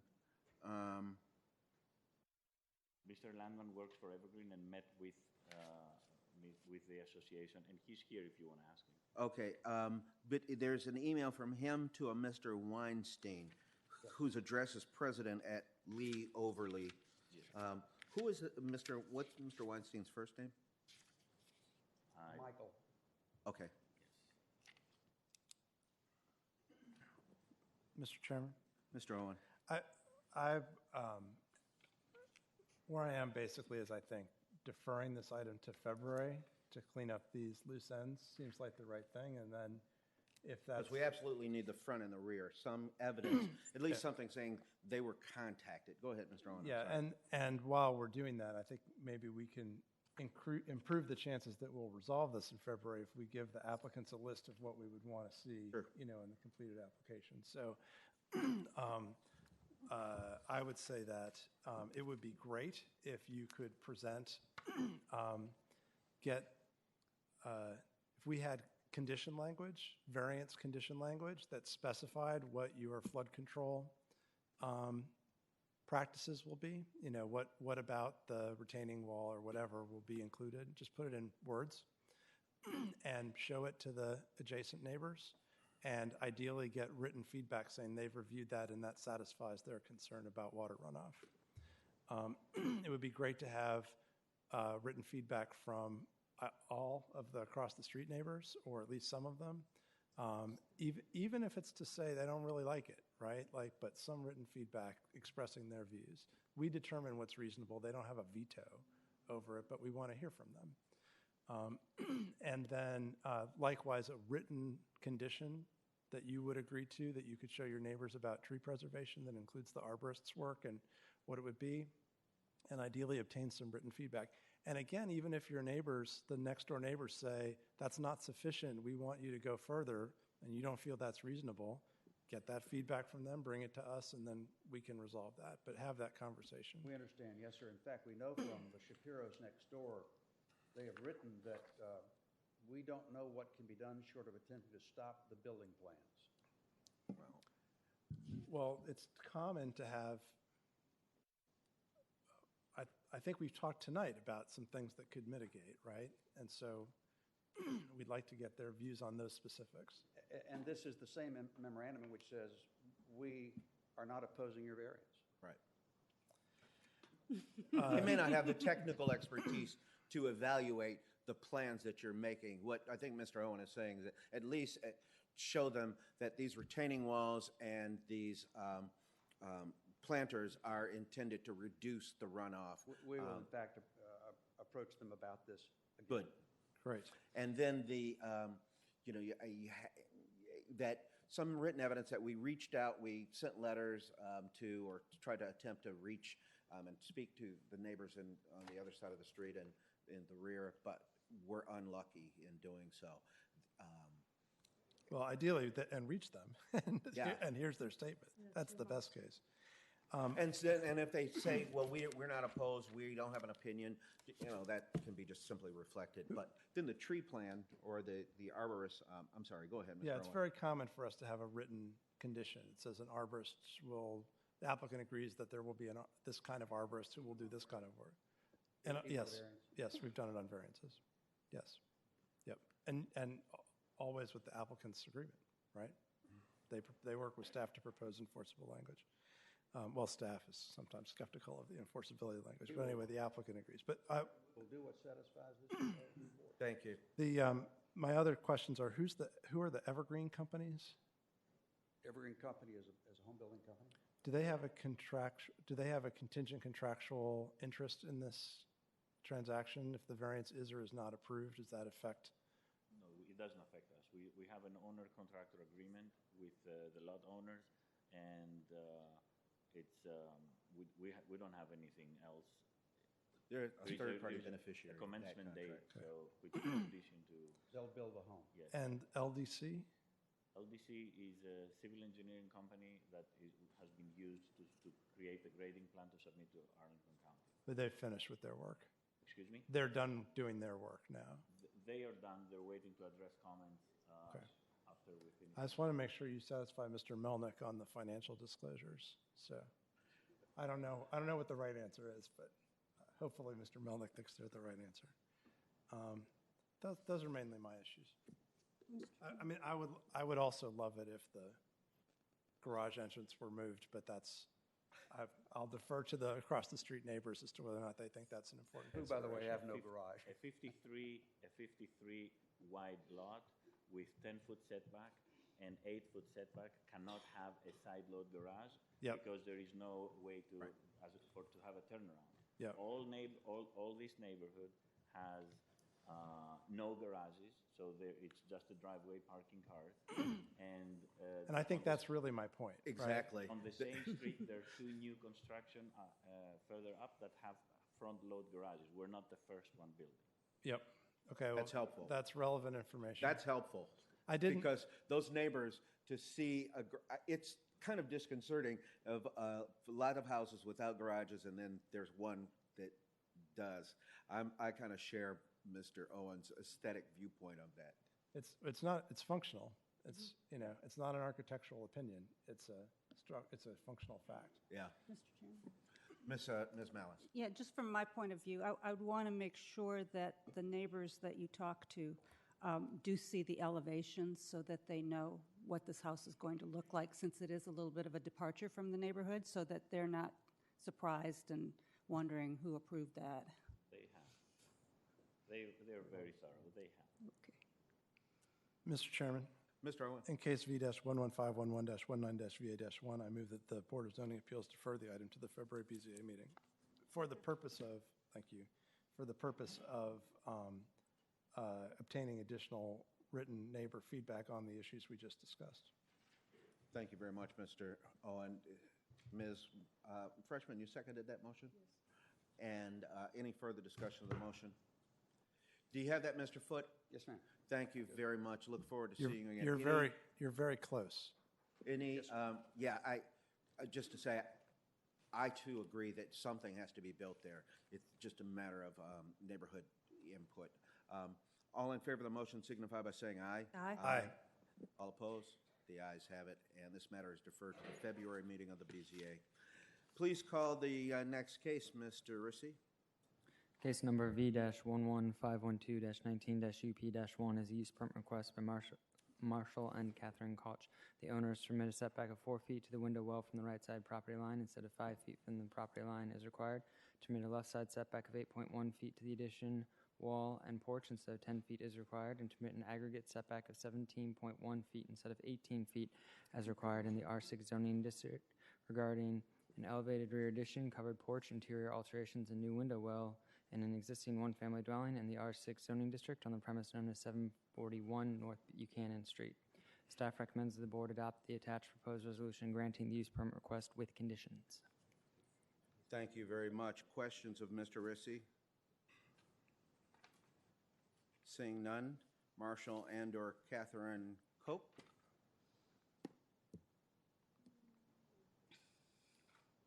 I presume you pronounce it like the Cook. Cook. Cook. Okay, thank you. Welcome. Anything to add? Just no, thank you for your time and for the staff's assessment. We agree with everything that was in it. We are excited to try to, as written in the report, try to keep within the visual aesthetic of the neighborhood, and are working hard to try to do so. And I'm happy to answer any questions, but for the sake of time, and it's becoming a late evening already, I'll go ahead and sit down unless you have any further questions. Thank you very much. Any questions of the applicant? I'd be happy to take a motion then. Mr. Chair. Mr. Melnick. So I'd like to make a motion. Okay, so I move that the Board of Zoning Appeals adopt or grant the use permit request with the conditions as stated in case Z1151219UP1. Second. Thank you. It's been moved by Mr. Melnick and seconded by Mr. Owen to grant the subject use permit. Any further discussion? Hearing none, all in favor of the motion signify by saying aye. Aye. Aye. All opposed? The ayes have the matters granted. Thank you. Thank you very much. Please call the next case. Case number V-11513-19-UP-1 is a use permit request by Donald Lyles, the owner, to permit the following: a setback of 4 feet to the stairs airway from the right side lot line instead of 5 feet as required, a setback of 2.5 feet from the main dwelling, 0.6 feet from the balcony to the proposed detached accessory building, garage, instead of 8 feet as required, and a setback of 0 feet from the rear lot line to the proposed detached accessory building, garage, instead of 1 feet as required, regarding the construction of a rear detached accessory building in addition to the main dwelling in the R6 zoning district on the premise known as 2422 South Ive Street. Staff recommends the board adopt the attached proposed resolution, partially approving and partially denying the use permit request with conditions. An alternative proposed resolution has been provided should the BZA see fit to approve the case as advertised. I'd like you to please note there is supplemental material for this case that came in after the application packet was assembled and printed. It is a letter from the neighbor to the rear. Thank you very much. And there's additional material just submitted now from the applicant that I will be distributing as well. Okay. We're going to take just a moment to look at some of this newly received material.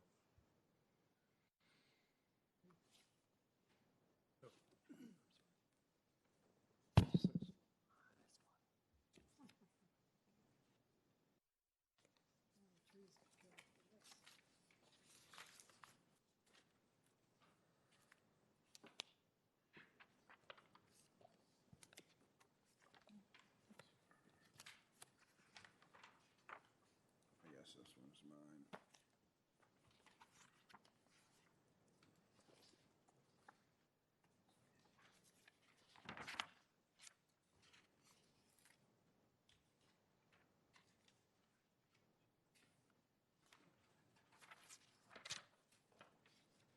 Mr. Chair, Mr. Rissy. for the record, I'd like to indicate that I'm passing the letter that I received today to the applicant. Oh, yes. The Hoffman letter. Okay, Correct. thank you.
Mr. Chairman.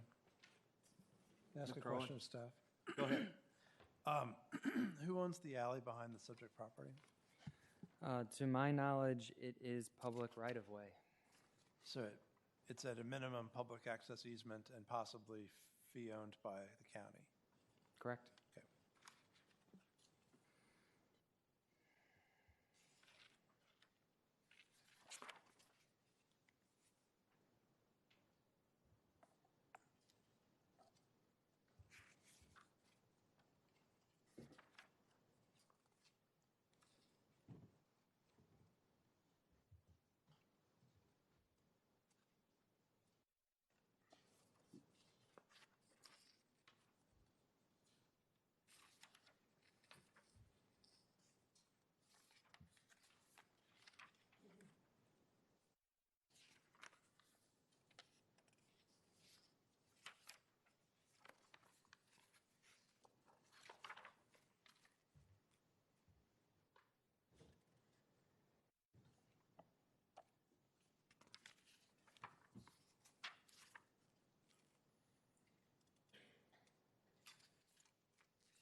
Mr. Chairman, are there speakers signed up for this item?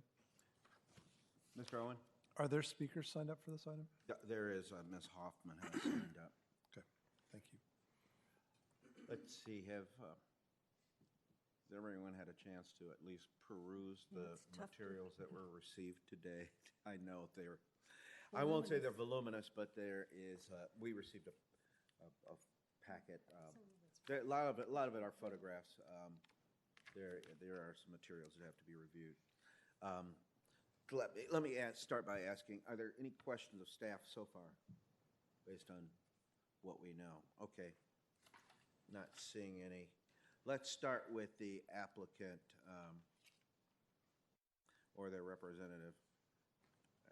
Mr. Lawson, welcome. Thank you, Mr. Chairman. For the record, my name is Barnes Lawson Jr. I represent the applicant. This is a small request, but it has some complexity. For example, we had to redesign it due to the building code issues that were pointed out by the staff. You all have the handout. We've listed the reasons we believe this should be granted. I'll just highlight what I think are the most important. We have an undersized lot in area and in width. The house placement is askewed. It's not perpendicular to the alleyway, and the house is located pretty far back in the lot. What we're doing is replacing a current structure with a new structure. The problem that we have is we do have a negative staff report, so I need to focus on the ordinance as I share with you my analysis. The ordinance has really two provisions, and the first one is what you shall find. And you shall find it will not adversely affect persons, it will not adversely affect property or improvements, and it will not be in conflict with the purpose of the zoning ordinance. Now, in order to make those findings, you all are asked and directed to consider certain things. And that's where I think the staff has gotten a little bit off on a tangent. The staff in their report agrees that we meet A, B, and C. But they then say that what the staff report says is it states the applicant must show by a preponderance of the evidence that the criteria below is met. And then it talks about whether the modifications are compatible with others in the neighborhood, whether it will preserve natural landforms. And I would respectfully submit that that's not an accurate conclusion on the part of the staff. What we're doing is we're removing a structure, replacing it with another structure in the same location.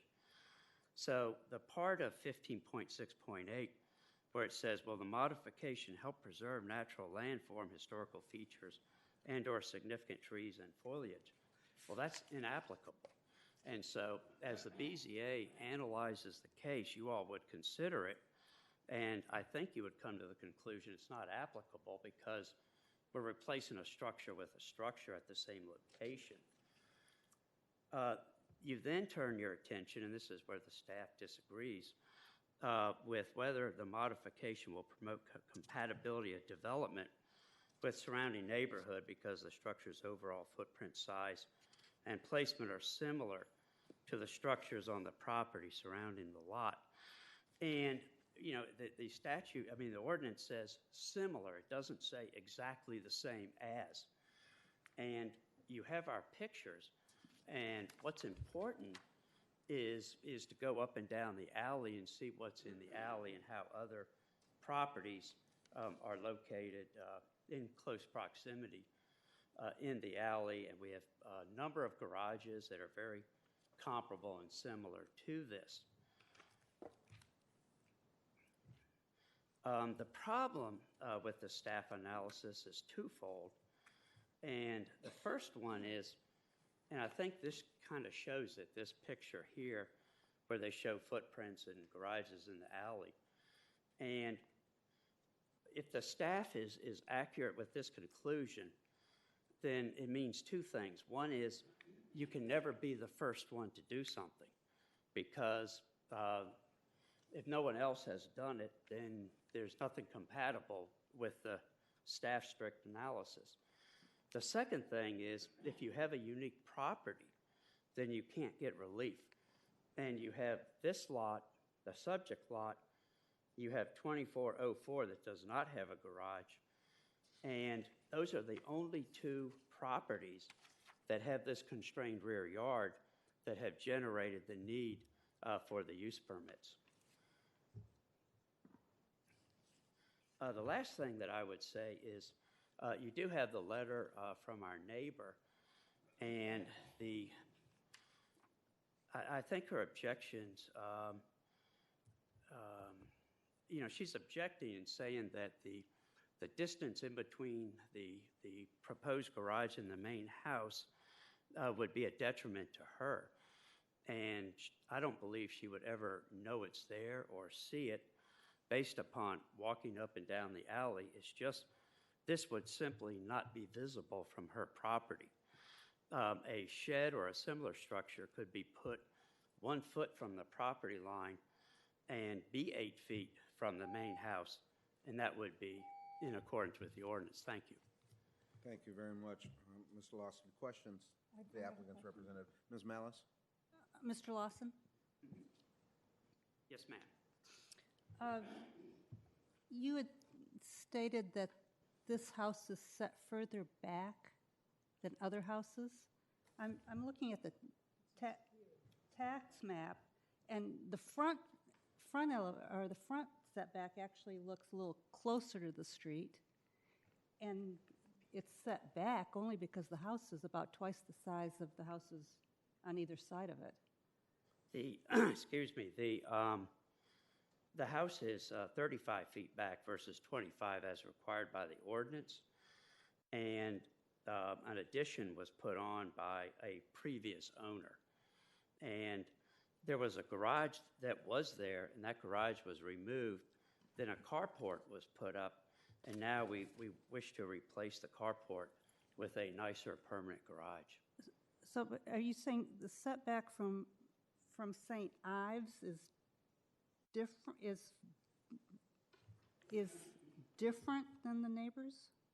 No, ma'am. I'm saying that if the builder of the house had foresight, they could have put it 25 feet from Ives rather than 35. They could have had it Then closer the whole to the thing would be street. forward, and we wouldn't be in front of you tonight. But all the houses look like they have a similar setback. Yes, ma'am, I understand that. But again, if the house were in compliance with the front yard setback and pushed forward, then we wouldn't be here seeking relief. Okay, well, you also, if the house didn't have the addition in the back, you wouldn't be seeking relief either. Right, and that was not my client that put the addition on. Thank you. Mm-hmm. Any other questions of the applicant's representative?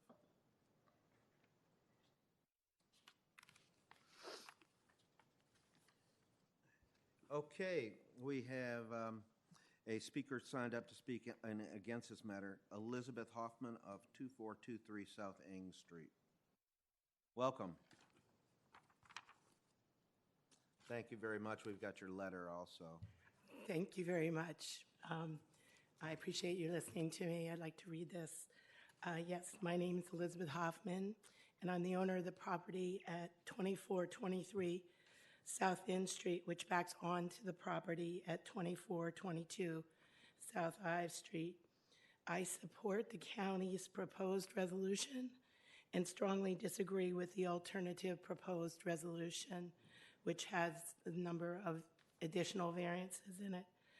My property is highly affected by this variance request because the majority of the 2422 South Ives Street property backs onto the property across the alley from my house. I've been sick with bronchitis for the last 3 weeks. I'm still recovering. I feel so strongly about this requested variance, and I am appearing before you to register my objections to a few of the requested variances. I apologize that my voice is still very hoarse and may be hard to understand, but I've provided you paper copies of my comments. The county's Board of Zoning Appeals determined that the modification of the proposed garage is not compatible with the development in the surrounding neighborhood because the structure's overall placement is not similar to comparable structures on other properties surrounding the lot in question. I completely agree with this conclusion by the county. One requested variance is from 8 feet to 2.5 feet from the main building to the garage, which I consider a great deal of variance. The actual separation from the second floor balcony to the accessory building is only a matter of inches. This can hardly count as any separation at all. I agree with the county's recommendation that denies any reduction in the required separation between a main building and an accessory building. The proposed garage will almost... You can finish your remarks. Okay, thank you. I'm sorry, I'm not talking as fast as I might normally. The proposed garage will almost appear to be a large addition to the house because of the lack of separation. I feel this would detract from the value of my property, and it is important to maintain this required separation between main building and accessory buildings. Other garages in the area are 1 story and not as large in height or width. I am in agreement with the counties to deny a reduction of the rear setback. I am in agreement with the county's proposal to permit a setback of 4 feet to the stairs areaway from the right side lot line instead of 5 feet as required. Thank you for listening to my comments. Thank you. Any questions of Ms. Hoffman, the neighbor? Mr. Chairman. Mr. Owen.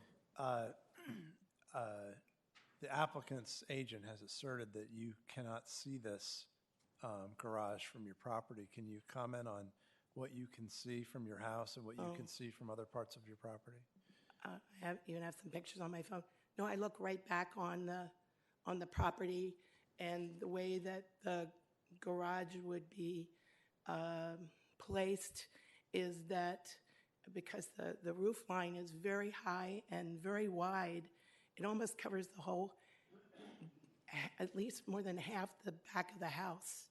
It's very, very big, and even bigger than the carport with the canopy that's on there now.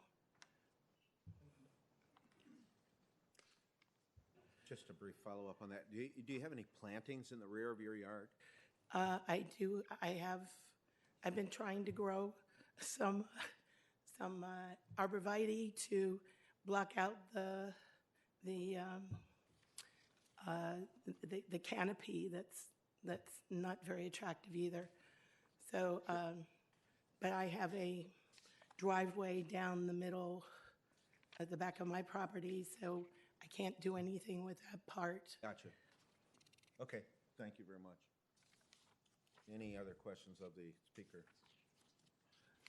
Thank you for coming. In spite of your laryngitis, you were able to be understood. Thank you very much. I appreciate it. Okay, any further questions of, okay. You want to clarify anything, Mr. Yes, sir, Lawson? Mr. Chairman. I want to clarify just one thing, and that is the point I was making, Mr. Owen, was that that the distance between the main structure and the garage would not impact her. The actual distance between the house and the garage is 4.5 feet, a little bit under 4.5 feet, but we do have the balcony that comes out, and that's what makes the distance so little.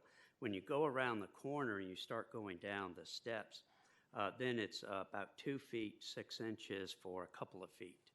So that's the closest point. I have a blow up that I could share. You're saying that although the neighbor can see the garage. Yes, she can see the garage. See the roof of the garage and right. the entranceway to the garage, that you were asserting that whether or not the garage was closely separated or far separated from the house is not an angle that's visible to that neighbor. Right. That would not be visible, I don't think, to her property. Thank you.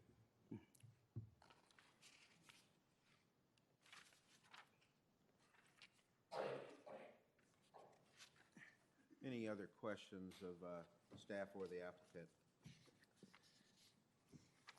Mr. Chairman? Mr. Owen? It appears to me that the use permit for the side stairwell is uncontroversial. So we only have to discuss what about the garage. Am I correct about that? That's the way I read at least the staff's position too. So my first observation is that, as Mr. Lawson was alluding to, the ordinance sets forth the criteria that we must use to evaluate, and footprint size and placement are the keys. Yep. And I've observed that in this neighborhood, there are footprints that are similar, there's placement that's similar, but there's not footprint and placement that are similar. There's big garages that have separation from the rear lot line and main structure. And there's small garages that are closer, but there aren't other big garages that are closer that I could see. So that's the challenge in approving as advertised.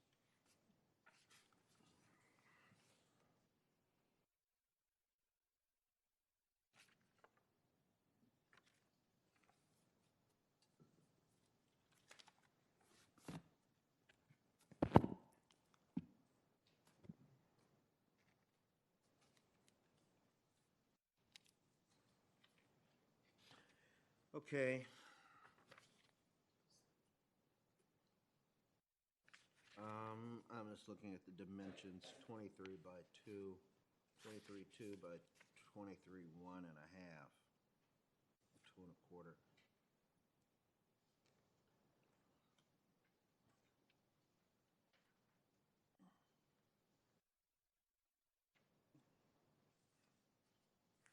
Let me ask the applicant's representative, perhaps the applicant.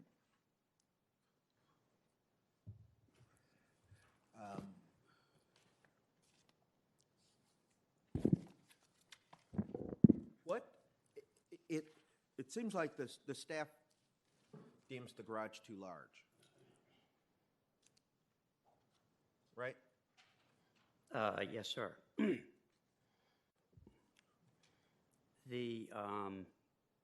Because of the house being placed not parallel to the alley, we end up with a measurement of 18 feet inside of the garage. And I talked to the architect about... See, on that's on that close corner because that back wall is at an angle. Yes, sir. It's not parallel, parallel to the rear lot line. Okay. And so I was talking to the architect, and he said that the standard for being inside a garage is a 20-foot, whereas we're at 18. And I talked to him about, well, could we create a bump out so the front of the car could go underneath? And the problem with that is we have to have a safety rail for those steps that you see that are right behind that rear wall. And so there's really no chipping away at it that we could do. Because you've already chipped away. You've made the back wall at an angle already. Yes.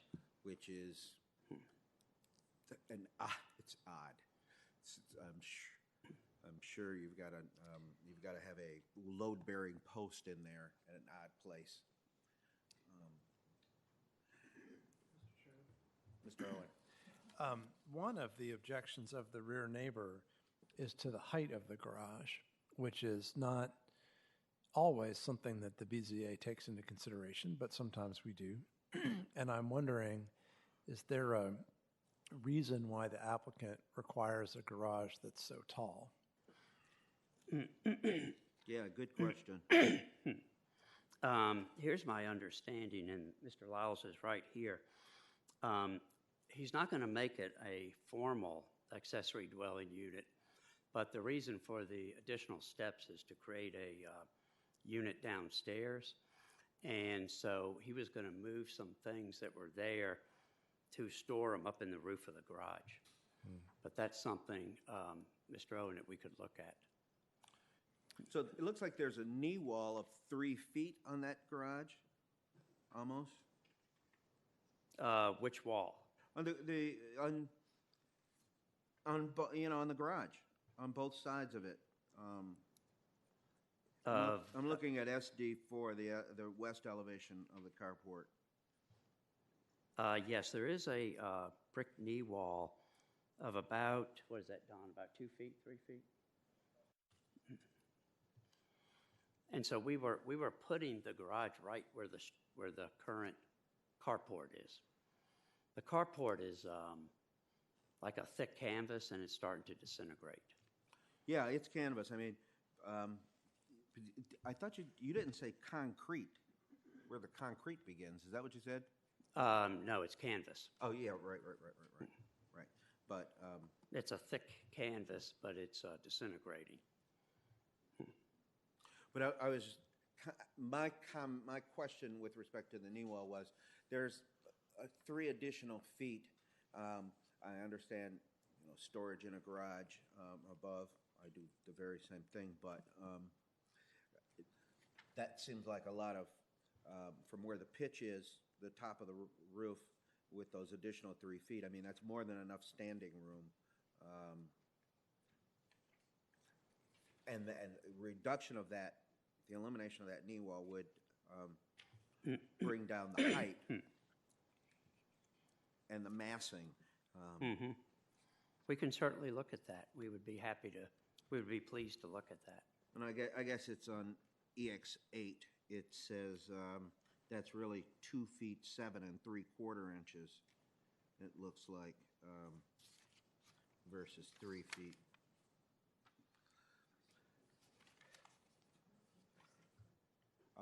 Yeah, the height's within.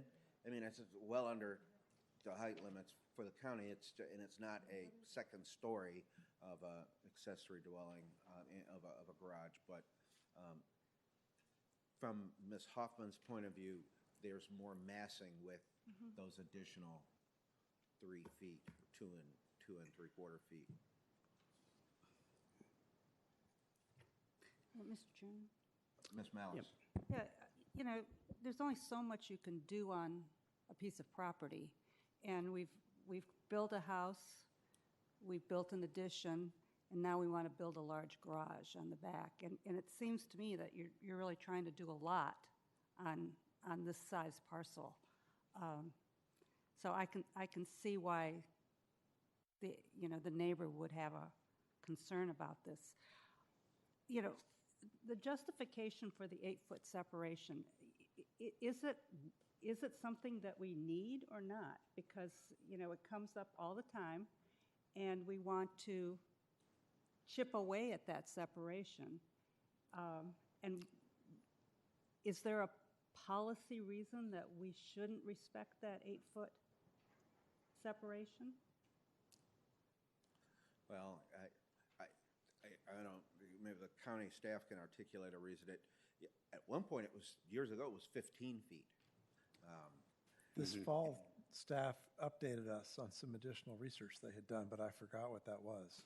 That was a couple of months ago. Earlier this fall, we got an update, but I can't remember what the update was. I remember a similar discussion. And I mean, it used to be so emergency vehicles or crews could get in between. Nobody can get in between now. Well, there's perhaps Mr. Rissy could remind us what he said. Yeah.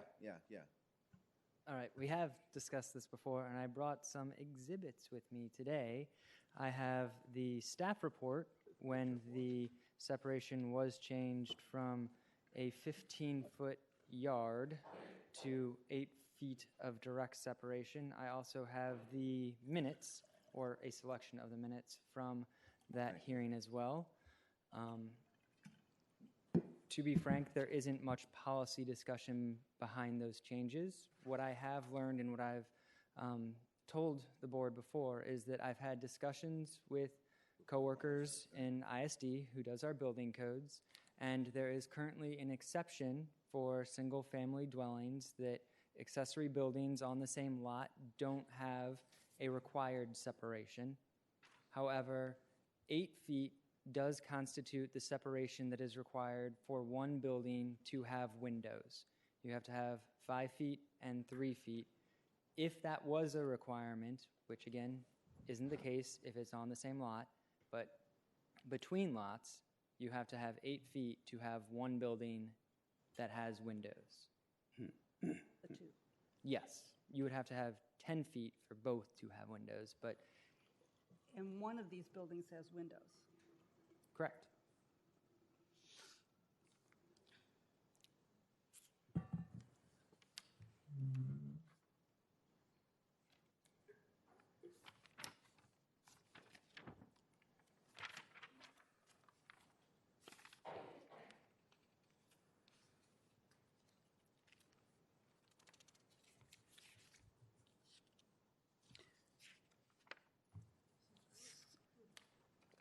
So, Mr. Chairman? Go ahead, Ms. Malice. Just to continue, so in staff's recommendation, they don't see a justification for reducing the separation?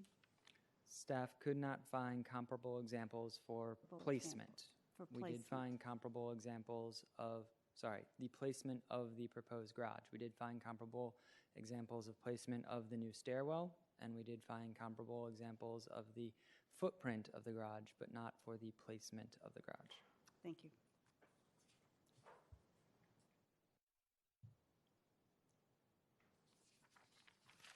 Mr. Chairman, Mr. Owen. a question for staff. What's the permitted status of the current canopy? Is that a by right structure at this point? And by right, that's a little bit loose language on my part. Is there any code enforcement risk with what's there today? Or are they totally legal with what they have now? Staff is unaware of the permit status of that structure, nor any enforcement actions being taken on the property currently. Because I think there was some intimation that that was a temporary structure, and now they're putting in, the applicant's saying, we're putting a permanent roof where there's a tarp now. So I guess my question is, where's the use permit for what's there now if it's the same thing? Here's what we think, and we don't know this. There was a garage there, and it fell into disrepair, and we suspect that the then owner, for whatever reason, didn't have the resources to rebuild the garage, so they did this instead. If you go there, you can see that a lot of work went into it. They built piers, they put foundations, and the thing is, it's braced, and it's sitting on piers that Brick are around. piers. So it was a good job that was done. It's got brick piers, right? Yes. Yeah. But it's not permitted, as far as we know. We don't know. I don't know that. But the I don't know if it was or wasn't. the knee wall and roof are poles and tarp, right? But the footing are brick piers. Is that right? No, the footing is there, and then, well, you can see that there are footings Yeah, underneath. there we go. You have the brick piers, and you can see that this is a heavy canvas. I guess whoever it's been there for quite a few years, but it's starting to fall into disrepair, and either that will have to be replaced. And Mr. Lyles just felt like the time had come to do something nice and attractive and more permanent. Which Ms. Hoffman commented on it being an eyesore, and I can understand why Mr. Lyles would want to make it more attractive, because those do look temporary when you see them around. Is it the intention to maintain much of that brickwork, those piers and pillars, Yes. with the garage? Mm-hmm. Yeah, we're going to utilize those for the garage. And, and maybe we're at fault on this. We did not realize that she was we did know that she did not support it, but we didn't realize she was in opposition, or we would have reached out and seen if there was something we could do. Well, maybe we can still do that. I would. Maybe Ms. we can Malice, still do that. Yeah. And let's hypothesize for a moment that she had beforehand expressed her concern to Mr. Lyles, and you were considering how you might address her concerns, generally massing. What would have been your response? Well, I would have Given your history of working Yeah. with a lot of community members to Yes. massage these things. Well, I would have wanted to know exactly what the concern is, and then see what, if anything, we could do to address it. And what would you offer? And, the suggestion might be to lower it. Maybe we could offer her some trees for screening. Maybe we could offer a higher fence. I just don't know. We would have to have that dialogue. I think you need that. I know that the winter, I mean, we all know today was the first advent of snow, and I'm certain that Mr. Lyles would like to have this done as quickly as possible, and that delaying this matter for more than 2 months is not a desirable thing. Are those presumptions correct? But in light of the opposition from your neighbor and the hope that we'll have a mild winter, and we've seen all the snow we're going to see, it may be, in order to defer this matter, it may be advisable to defer this matter to confer with Ms. Hoffman, Mr. Lyles, who seems eminently reasonable. That's an excellent suggestion, Mr. Chairman. To work out, to A, hear her concerns, right, and B, entertain them to the extent that can be with what I thought were, as you just off the cuff gave some wonderful suggestions. Yeah. Mr. Chairman. Mr. Owen. In this case, I would move that the Board of Zoning Appeals defer the matter to the February BZA meeting. Second. Thank you. It's been moved by Mr. Owen, seconded by Ms. Malice. Mr. Chairman. This matter. Oh, yeah. Mr. Owen, go ahead. Thinking we would defer it, I stuck it in my to-read later packet. In the case V-11513-19-UP-1. Thank you very much. Deferral, and I have a comment. It's been moved by Mr. Owen, seconded by Ms. Malice. Discussion. Mr. Chairman. Mr. Owen. This is for the purpose of chatting with the neighbors to look at a redesign.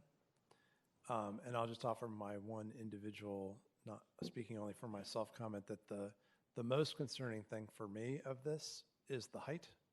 Okay. And the least concerning thing for me is the rear setback. Okay. And I express no view on the between building separation question right now. Okay. Thank you, Mr. Owen. Ms. Malice?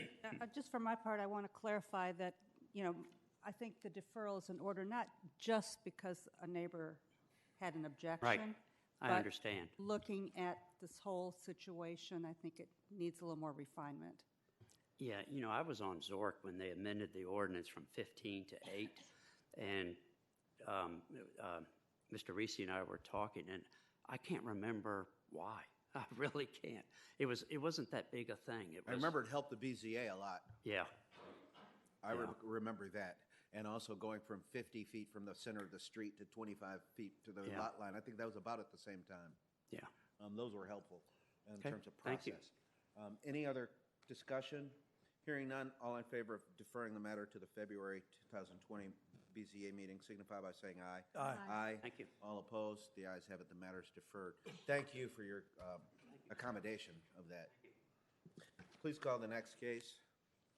Case number V-11514-19-UP-1 is a use permit request by Capitol Hill Iron Gate JV LLC, the owners, for after-the-fact approval to permit a rear setback of 2.1 feet to the garage wall, 1.6 feet to the eave instead of 10 feet to the wall and eave as required from the rear property line, regarding an existing single-story detached garage on a corner lot in the R5 zoning district on the premise known as 1101 18th Street South. Staff recommends the board adopt the attached proposed resolution granting the use permit request with conditions. Thank you very much. Questions of Mr. Rissy? Hearing none.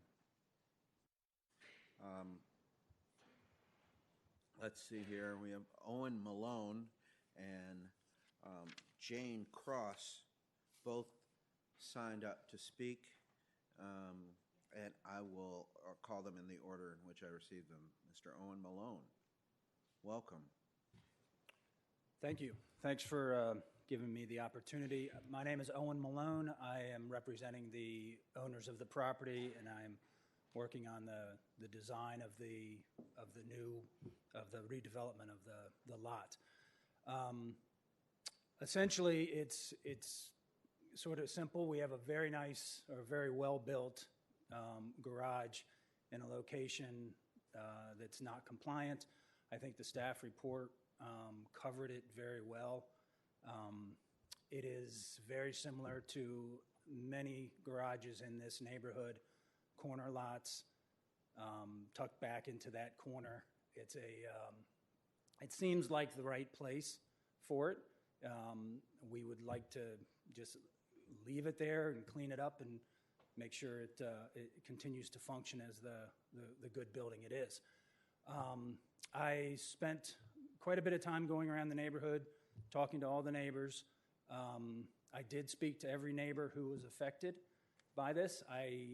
4 of the neighbors signed our letter saying they had no objection to leaving the garage where it was. One of the neighbors, which is just to the right of this picture, I met him on his way out one morning, and we had a nice chat, and he said he had no objections to it. He'd been living there for quite a while. I believe he's a renter in this house, and there may actually be a couple of renters in this house. I'm not totally sure about that. And I gave him the letter. He didn't have time at the moment to sign it. He said he would sign it and put it in his mailbox for my pickup on Monday morning, and it was not there Monday morning, and I've been back several times since. I've left more letters with him with all of my contact information, just trying any way I could to get him or someone in the house to respond. I did try to locate the owners of the house, but it's owned by a trust, and the trust gives the address of that house itself, so I didn't have another address to actually try to track down the real owner. So I did reach out to that. And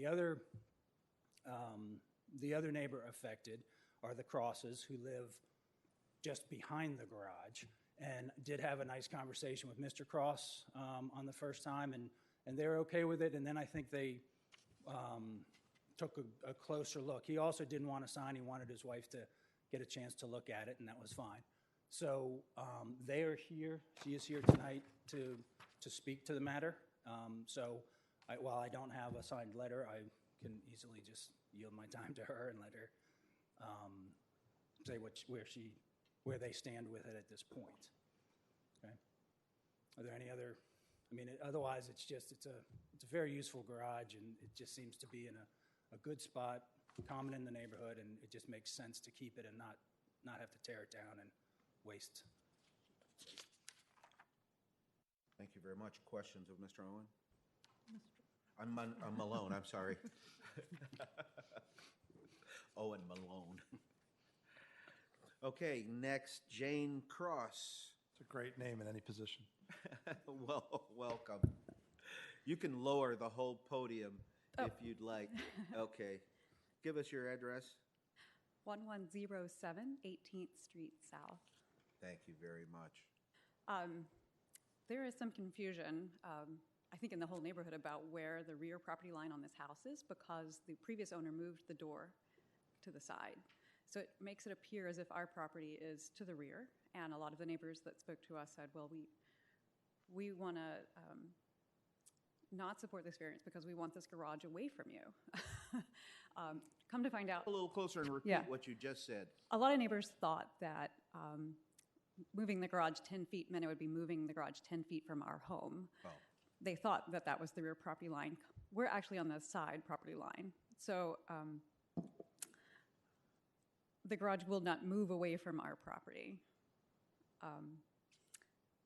We would support this variance and keeping this garage where it is. That is a positive for us. If they have to tear this down and rebuild, they will rebuild a much larger one, actually closer to our house, moving it closer to our back door where we enter and exit quite often. We are very much in favor of leaving this garage where it is, leaving this one. It's very well built. It's a structure that does fit aesthetically well in our neighborhood. It allows for a good sight line, good flow of green space. And I think it benefits our property value to leave it as is. So even though we did not sign, I just wanted to speak in support of this variance. Thank you. Okay, thank you very much. Those are our only speakers. This matter is now with the board, unless anyone has any further questions. Mr. Owen. Mr. Chairman, in case V-11514-19-UP-1, I move that the Board of Zoning Appeals grant the use permit request with conditions and adopt the proposed resolution in the staff report. Thank you. It's been moved by Mr. Owen, seconded by Ms. Freshman to adopt a resolution approving the subject use permit. Any further discussion? Hearing none, all in favor of the motion signify by saying aye. Aye. Aye. All opposed? The ayes have it. The matter is granted. Thank you very much. Thank you for coming, Ms. Cross. Please call the next case.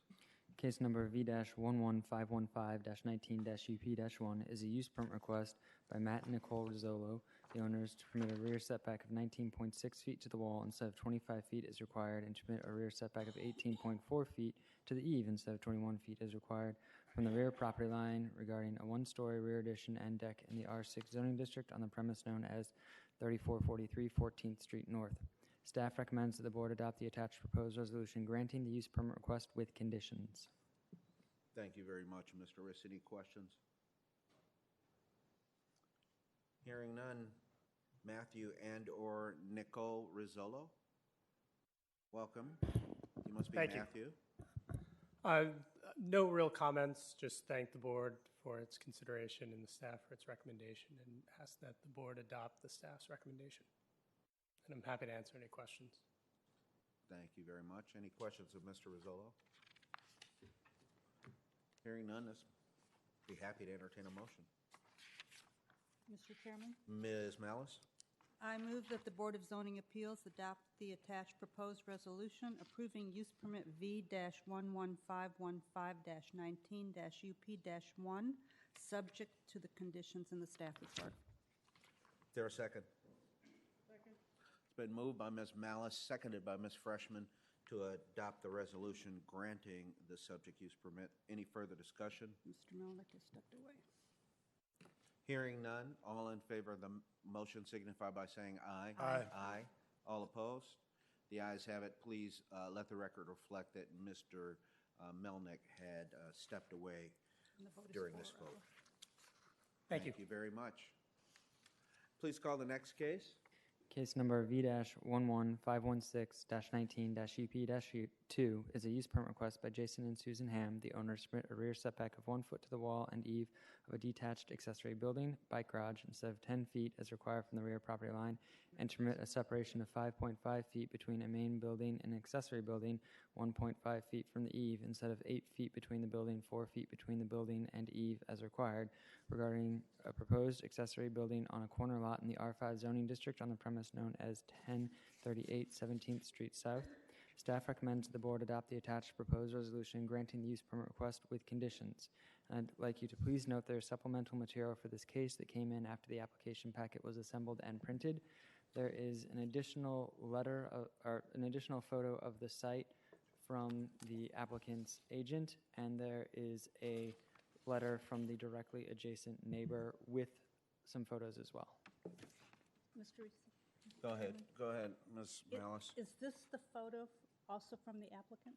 Yes, that is supplied by the applicant's agent. Showing a photo of the side yard with someone standing in a blue sweatshirt standing in the side yard.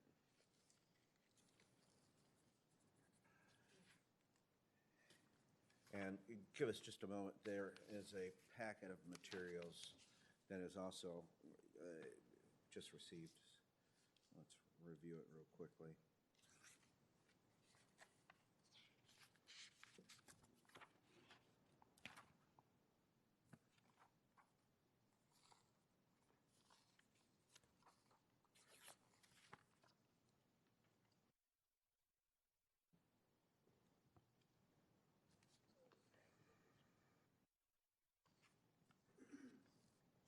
Mr. Chairman, Mr. Owen. while you're reading, can I ask a question of staff? Go ahead.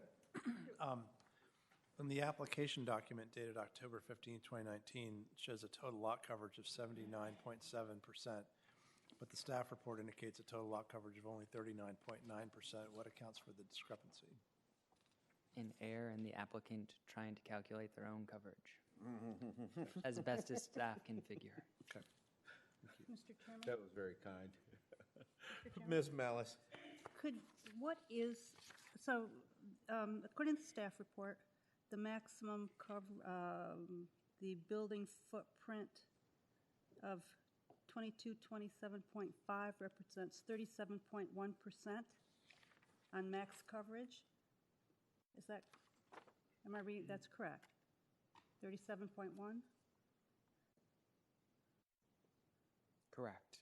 What is the allowable coverage in the zoning ordinance?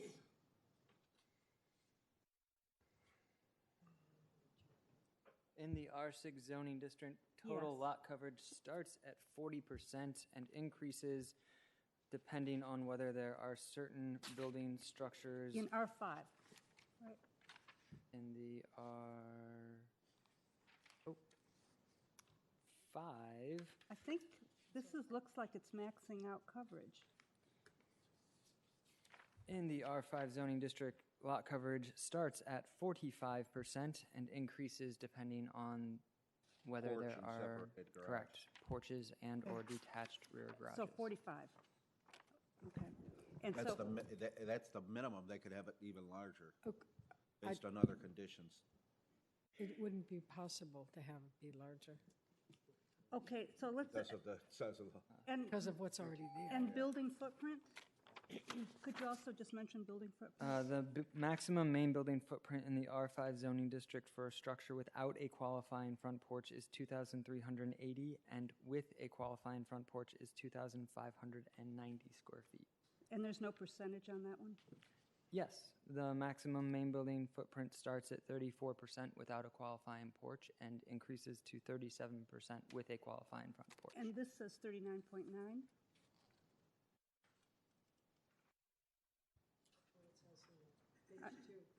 That's what I'm looking like we're over. Correct. The point is, though, that the structure does not add to the Understood. coverage. Does not add, but is the fact that it's over not a concern? It doesn't factor into the building footprint or placement criteria, I don't believe.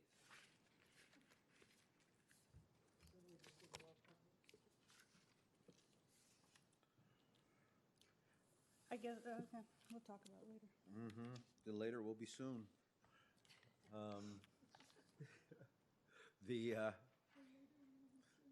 Any other questions of Mr. Parisi?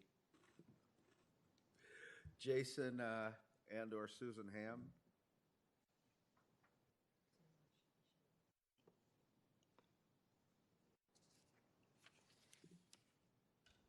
Welcome. Thank you. I'm at a bit of a disadvantage. I'm hearing for the first time that there have been supplemental materials submitted to the package from an adjacent neighbor, and I don't know to what that's referring. Let's provide those to Mr. Ham. So I'm very supportive of the conclusions in the staff report. I submitted a detailed written statement in advance of this hearing, and in the interest of time, thank you. In the interest of time, yes, I have not seen this. I didn't want to go into detail on what was already included in the written statement that I provided, so let me just hit the key details, recognizing that I'm not aware of what is in just what was handed to me. The use permit that I've applied for would allow for the construction of a bicycle storage shed in the rear corner of our property. As the staff report states, and as I've observed frequently from running around the neighborhood, this proposed structure is entirely consistent with the location of other structures relative to their lots on corner lots throughout the neighborhood, and is in fact much smaller in size than those structures throughout the neighborhood.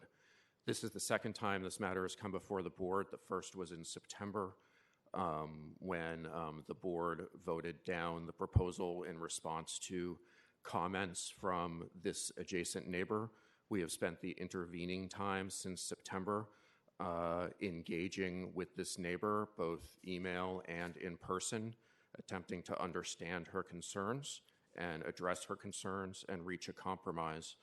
Those efforts are laid out in detail in my written statement, as well as the results of several contractors that have visited the property to provide their independent assessments This neighbor was here for those visits, heard the conclusions of those contractors, that her complaints that I am sure are contained here and that were made to the September meeting cannot be proven.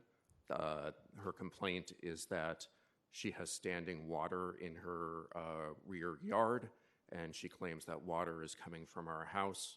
She has not been able to provide any evidence to this effect. She has admitted to us that she has no evidence to this effect. The contractors that came out to assess the property told us that we have done everything we can to contain and reroute the water, but identified several deficiencies on her property that are likely contributing to her standing water problem. And to the best of our knowledge, she has done nothing to address those recommendations. The neighbor who would be most affected by this use permit is our other adjacent neighbor to the south. That's because the use permit would allow the shed to be constructed 1 foot relative to her property line instead of 10 feet. She is entirely supportive of this permit request and has never once complained of water problems in her yard resulting from our house. We believe that we've done our due diligence to engage with the neighbor to understand and address her concerns.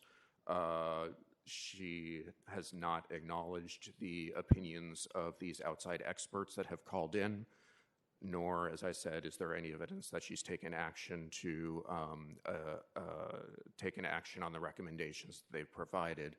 And I therefore ask for the board's understanding in this regard and the recognition that there is no objection from any other neighbors in the neighborhood. And given that, I ask for the board's understanding and approval of the use permit request. Thank you very much. Let me, from the outset, ask, is this proposal identical to the one submitted earlier?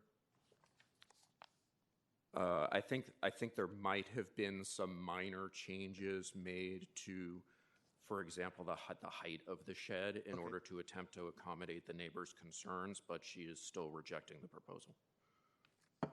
So this is a different proposal? It's a different proposal, yes. Yes, this is a new application. May I attempt to clarify some of the questions regarding the coverage that were brought up? Okay. Go ahead, Mr. Rissy. Thank you. Walking through each, starting with the reported main building footprint of 2,207.5, that is allowable as the maximum footprint is greater. The 37.1% is larger than the maximum main building footprint of 37%, but this is 0.1 difference, and there may be a few square feet difference in that reported maximum main building footprint number. The maximum lot coverage of 2,392.5 does not have a maximum cap, and the 39.9% is at least 5% lower than the 45% total lot coverage that is allowed, is the base in the R5 zoning district, which then goes up to 48% with the qualifying front porch.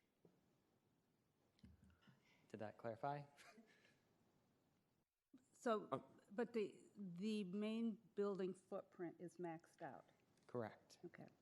And just for the applicant's information, I don't think our decision was solely based on the complaint of one neighbor, but looking at the entire package. And so maybe we'll have that more discussion on that. But there were other comments besides that. Anything else, Mr. Rissy? No, I believe that's all I have. Anything else, Mr. Ham? Well, I'm now having an opportunity to glance very quickly at the text of what has just been provided to me. I have factual objections to what is stated here by the neighbor. I would not agree with a large part of what is stated here. Mr. Chairman, I wonder if we could give the applicant an additional minute or two to read that and respond in slightly more detail. Again, I have not had the opportunity to read this thoroughly and develop a rebuttal, but as I said in the written statement that I submitted ahead of the hearing, There were 3 independent contractors, roofing and gutter specialists that visited the property to provide assessments. I was not there that day, but my wife was. This neighbor was able to join for 2 of those appointments. What she is stating here, that the gutter guy the Hams brought to give an estimate on the gutters agreed with me and said, I have done everything I could with regard to excessive water. That is not an accurate description of the assessment that was given to my wife. Further, she's stating that the stand of bamboo in the backyard is swallowing excessive water and helping in this regard. That may be true, but the point she is now making, now that the gutter experts have informed her that our gutters and downspouts are sufficiently large and therefore cannot be contributing to the water problem in her yard, the argument that she then started to make was that a shed would obstruct light and airflow through her yard, which would not permit her standing water to dry. And the reason I submitted that photo of the bamboo was to demonstrate that there are other obstructive factors in that yard that are currently blocking light and airflow, to include, as you can see on the photo here, that 6-foot fence there that currently exists that would just be replaced by the shed. The shed would make no difference as to airflow or light impact on her backyard. There may be several other factual objections here, but again, I haven't had a chance to thoroughly read the standing at the podium. You may take the Ms. time Miles, to go read ahead. them so that you can. And just so you know, I think you do know this, but just for the record, we got this just tonight as well. So We're reading you're it. no worse off than we are in terms of having time Okay, to read it. I intentionally made an attempt to submit my statements so that it would be part of the public record, and that's what she had the benefit of responding to, but I was not provided a similar benefit, so.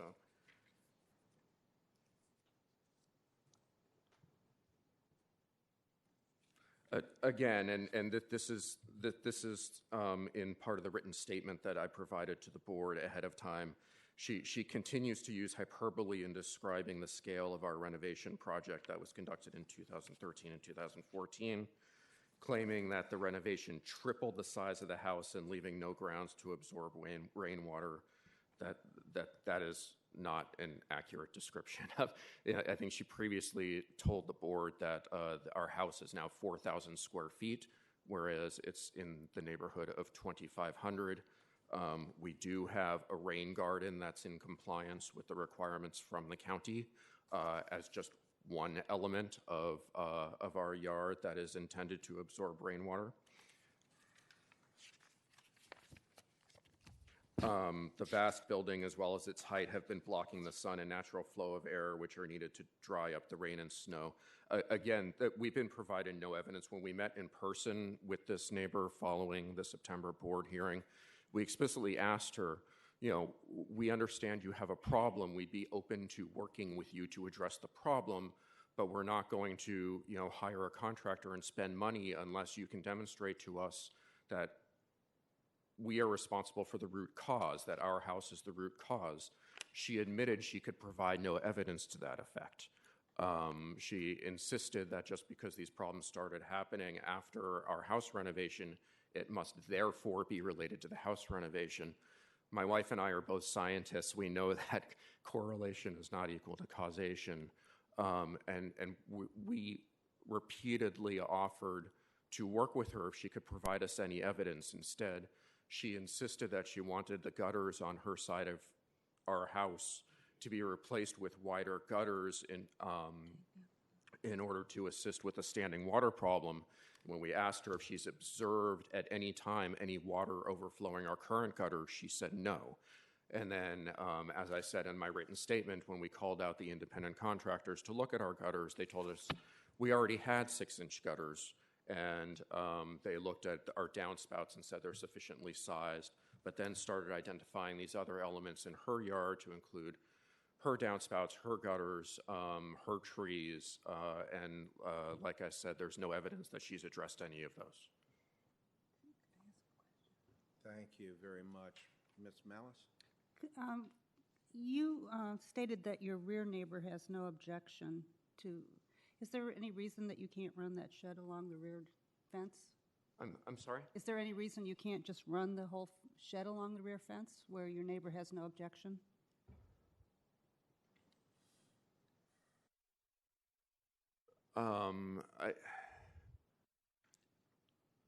I haven't thought about the utility of that design for storing bicycles. I suppose I could ask my landscape architect to look at that.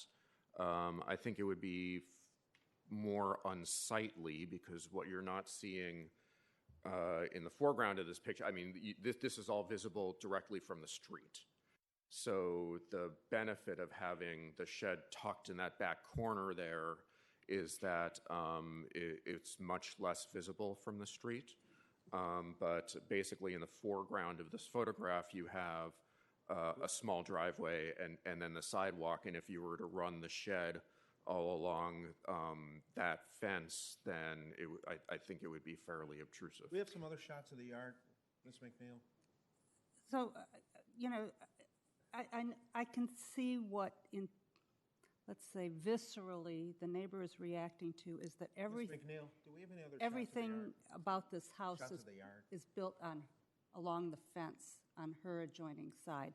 Nothing is built on the other side, on the street side.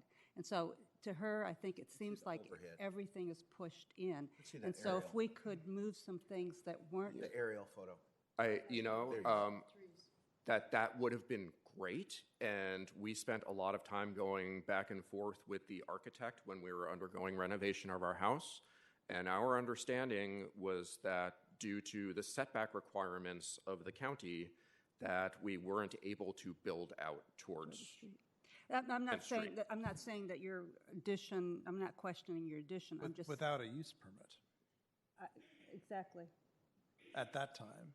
To avoid getting a use permit at that time, Right. you built by right in the configuration. You built by right. But I think that is what viscerally I took as your neighbor's reaction was that everything's being built along the fence. And so I was looking to see if there's any way to relieve that by, you know, adjusting the amount that you have along the fence there. Just a thought.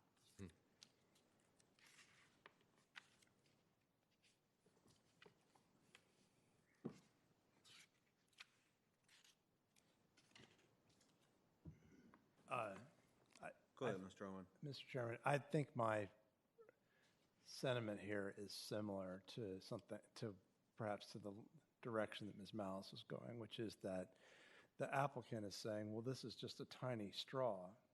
And the neighbor's saying, it's the straw that broke the camel's back, you know, because it's so overweighted to the rest of the construction is so visually, at a minimum, visually impactful on her lot. And I can understand why a reasonable person would have that reaction. I'm also grateful to the applicants for such diligent and earnest examination of the water runoff issues that the neighbor also posited. I think that the thoroughness with which you examine those concerns is very commendable and helpful to our ability to evaluate these issues. Sir, if I may, I mean, to respond to the point you made about the obtrusiveness, that is one of the reasons that we had offered the compromise of lowering the height of the shed. And according to the current design, the height of the shed would be equivalent to the height of the fence right now. So it's where we are not proposing constructing anything that would be looming over her yard. We're proposing taking out one segment of the fence and replacing it with an equal height structure that provides us utility. In fact, since we're proposing designing the shed consistent with the overall craftsman design of the house to include the same paint, it would even be more attractive than the fence. You know, that was my thought also with respect to your discussion with Ms. Malice about reorienting it to the south side of the lot, is that your architect is very skilled and creates beautiful things. And so, you know, lots of sheds that are more visible from the street are eyesores, but, these sheds are somewhat attractive, and so maybe it wouldn't be such a big deal if more people could see it. Just like the rest of your house, architecturally, not that we're supposed to consider that, but, I do find your house architecturally attractive, irrespective of its placement and size, but placement and size is what we're supposed to be focused on, right?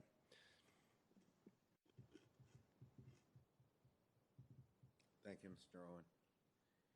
Any other questions of the applicant? There are no speakers signed up to speak on this matter. Mr. Chair. The matter with the board. Mr. Melnick. So, after all the discussion, I too appreciate your diligence, and it appears you've made, a lot of efforts, to work things out and so forth. So I'd like to make a motion to grant the use permit. So in case V1151619 UP1, I move that the Board of Zoning Appeals of Arlington grant the use permit request with the conditions as stated. Thank you. It's been moved by Mr. Melnick. Is there a second?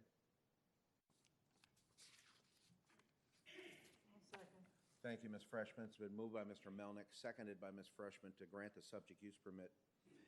Any further discussion? Hearing none, all in favor of the matter signify by saying aye. Aye. Aye. All opposed? No. No. So I think that was unfortunate. 2 to 3. I voted aye. Mr. Melnick voted aye, and the remaining members voted in the negative, voted nay. So Procedurally, can we still make a motion? So by a vote of 2 to 3, the motion fails. Mr. Chairman. Mr. Owen. I moved that, I ask unanimous consent that we reconsider for the purpose of considering a deferral. There's no objection In the majority, yes, you can do to that. reconsideration. I ask unanimous consent that we reconsider the prior vote because I'd like to talk about a deferral. Okay. Because I think we've disposed. No objection. My concern is that we disposed of it before considering a deferral. So I ask unanimous consent for reconsideration of the previous vote. Okay. No objection. Okay. So you can see we're really struggling with this. And I think I would find it helpful. You've done an enormous amount of diligence before your reapplication, which again is commendable. So it's a lot of burden on you to keep coming back. But nonetheless, I would be curious to find out what your architect and your south neighbor would say about reorienting the shed to the south, because to me that sounds like a good opportunity for exploration. And if you're interested in doing that, I would support a deferral to give you some time to do that.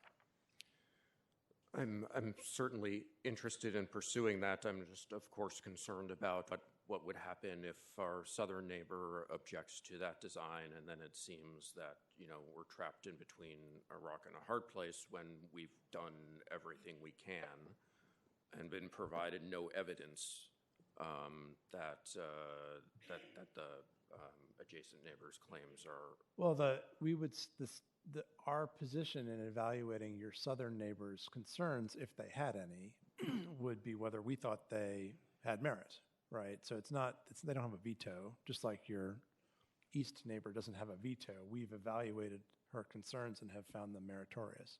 So we would do the same thing with your southern neighbor. So it's the requirement's not to get approval from your southern neighbor, but to give us feedback from the southern neighbor, as well as feedback from your architect about the feasibility. Still, no guarantees. You would take the risk that you would go through that extra effort, and we might still say no, but I think you'd have a better chance potentially with at least telling us about that exploration than you do today. So I don't know if you want to put yourself through that or if you just want to end it tonight. Right now, we have bikes scattered throughout our house and locked up on the front porch, and we're willing to put in the extra effort to find a way that makes that problem more organizable. All right. In that case, Mr. Chairman, do you think you can do all that by February? I would have to consult with our landscape architect. Well, we can defer to February, and if you need to extend, then Defer again? we can defer again. Okay. Then, Mr. Chairman, in case V-11516. Okay. Oh, yeah, that's good. Yes, in V-11516-19-UB-2, I move that the Board of Zoning Appeals defer the item to the February BZA meeting to explore the possibility of locating the sheds more to the southern side of the property, including obtaining neighbor feedback regarding that. Mr. Owen, what was the case number you referred to? V-115-16-19-UP-2, which is, oh, no, that's not the same It as is in the pack. two. It should be two. Oh, it is two. Which is it? Correct. Because It's two. It's two. so the front of the staff report is Correct. incorrect. Okay.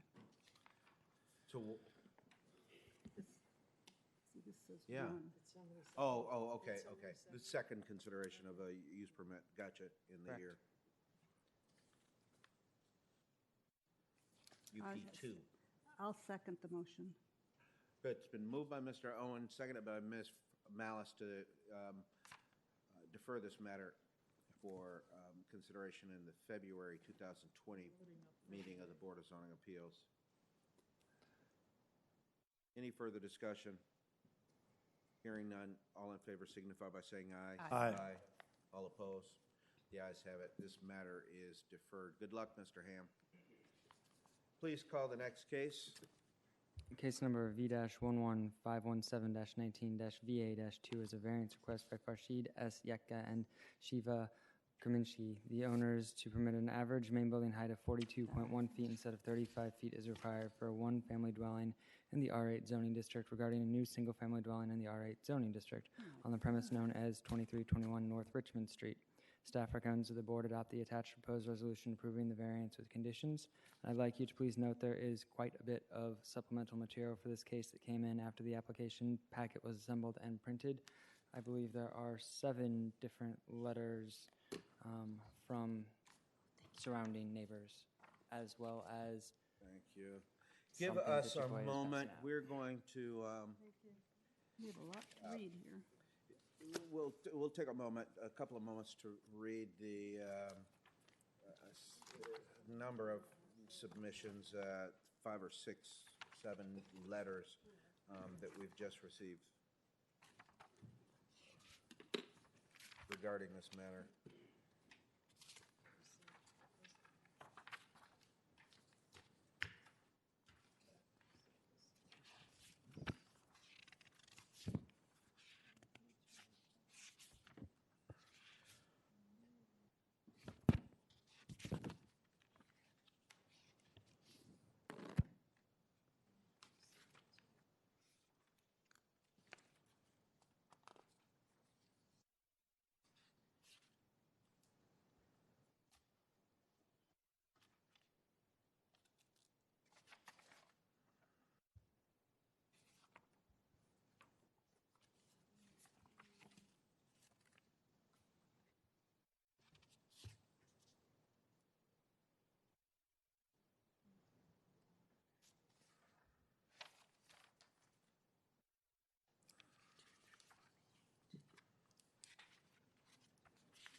Mr. Chairman, Mr. Owen. could I ask that we have a 4-minute recess?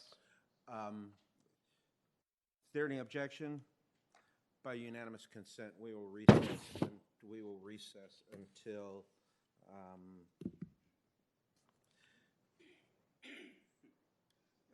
10:10. Thank you. 10 minutes after 10. It's 10. It's 4 minutes after 10 right now, so 6 minutes recess.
Which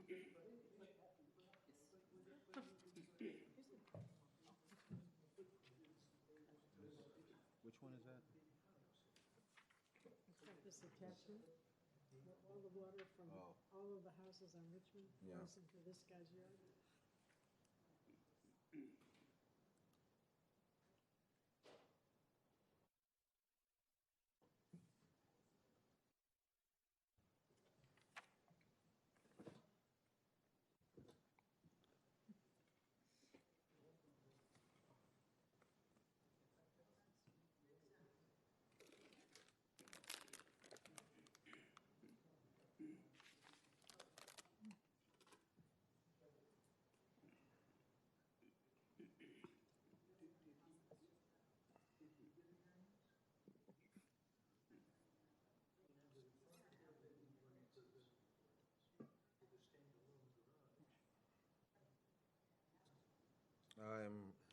Let me check the time here. Oh, we got 2 more minutes. Mr. Chairman, I'm ready if everyone else is. Are we ready to resume? Is everyone back in the auditorium? All right, let's call the meeting back to order. Oh, we're missing staff. We're missing Ms. McNeil, who We'll we wait. told She'll be would back. be, we would be in recess for another 2 minutes.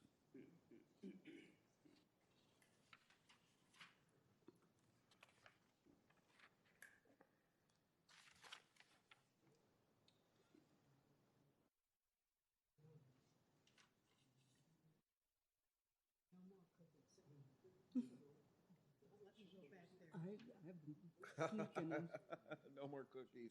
Those things with the chocolate and the bark. Are they especially good? They're called crack. It's crack. But the cookie, I like the chocolate cookies too. Yeah, that stuff I make them is, I mean, it sometime is, with they mint, call that crack. sometime with mint and sometime They with do. peanut butter. Well, you know, So addictive. in Lansing, there's a place they call the crack chicken place. Because the chicken is so good. Well, that's what they, because my sister-in-law makes that, you know, and it's like, Yeah, you you can't, just stand you there. can't stop. You just can't. That's funny. That's interesting. This is odd, but anyway. That's what my family always. My one daughter-in-law. Contrary to the county's map, North Richmond Street is a dead end. Okay, there she is. Okay, wonderful. Welcome. Ms. McNeil is back, so let me call the meeting back to order. Welcome. We are back in session after having taken about a 6 or 7 minute recess. And we are now considering the variance application in V-11517-19-VA2. And we have received a number of materials tonight, a number of letters from neighbors, it appears, in opposition. And before we start, is there the Yetka and Karamanchi family have a representative who is Mr. Lawson? Have you gotten a copy of all these letters today, Mr. Lawson? Just now. Just now? Okay, thank you. Good. So any questions of staff? Okay. Ms. Malice. In one of the letters, the writer says that the county maps are incorrect and that North Richmond Street is a dead end. Does that ring any bells with you?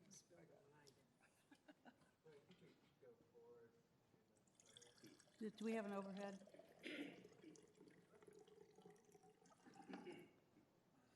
Thank you. I mean, I see that it ends there, but the map shows that the area, the street could continue, I think. Oh, it could be a paper street? Yeah.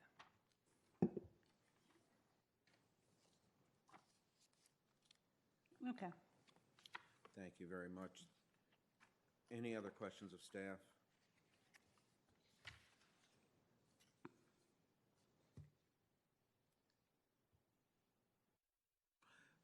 Hearing none.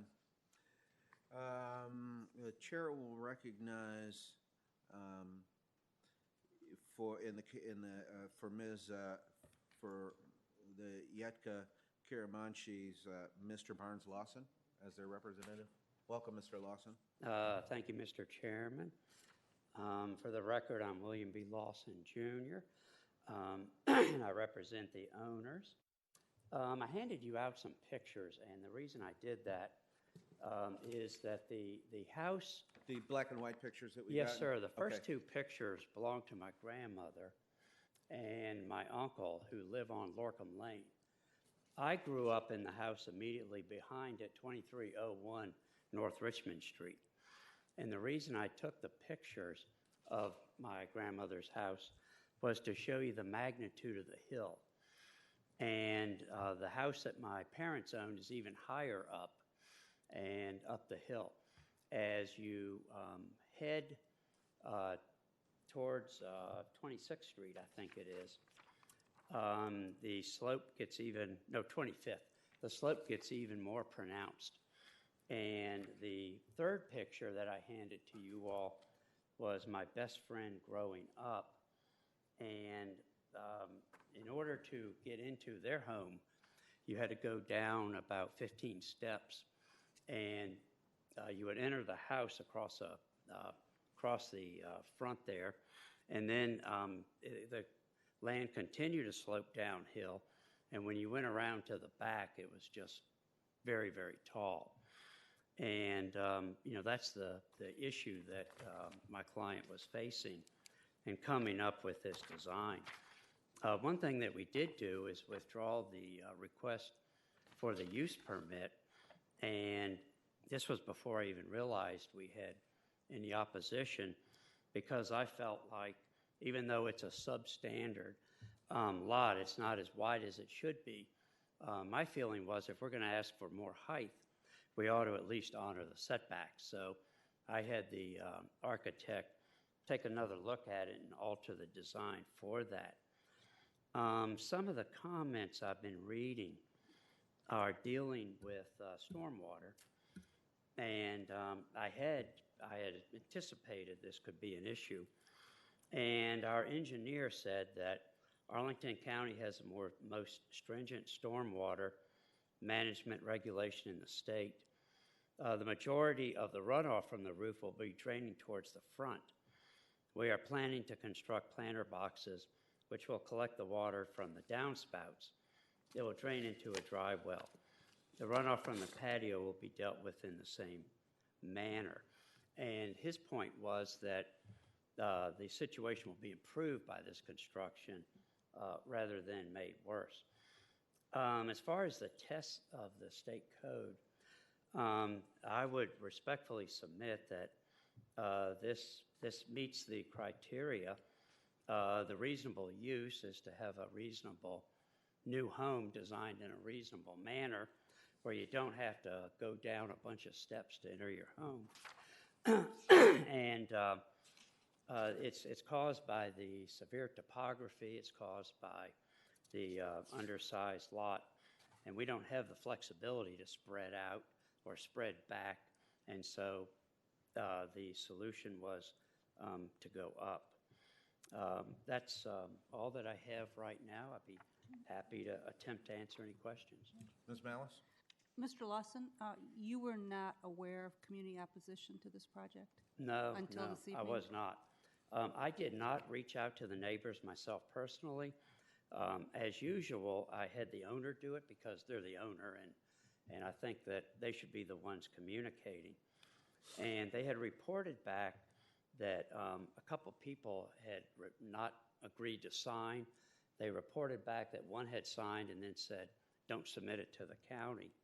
And we were not aware that there was this magnitude of opposition.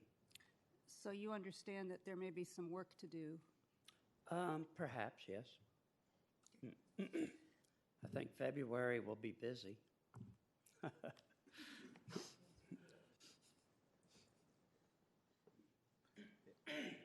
Any further questions of the applicant?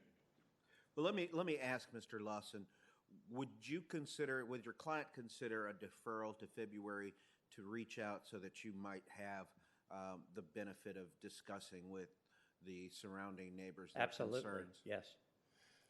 I think you're going to probably want to hear from the speakers, though. I think so. I just want to put that out there in Yes, sir. advance and get your answer so that they understand that we're going to be encouraging them to sit down with you to discuss in detail these plans and the difficult issues that sometimes unique properties present. Yes, sir. Certainly in appearance, this presents some unique issues that I think.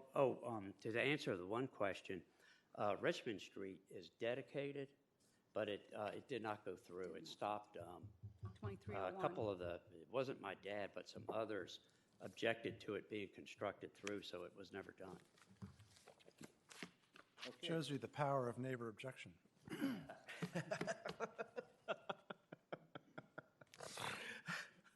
Okay, we have a number of speakers signed up. Thank you all for staying throughout the night. I hope it was both worthwhile and educational, and we're going to give you all the opportunity to speak. I will encourage you, though, if you have the same comments as the person who preceded you, to simply say that you agree in large part or state the differences that you might have so that we might move expeditiously. But thank you for coming. I'm going to start with, because they are numbered in the manner that they were received, Dwayne Adams, 2325 North Richmond. Welcome, Mr. Adams. Thank you. And are you going to limit me to 2 minutes?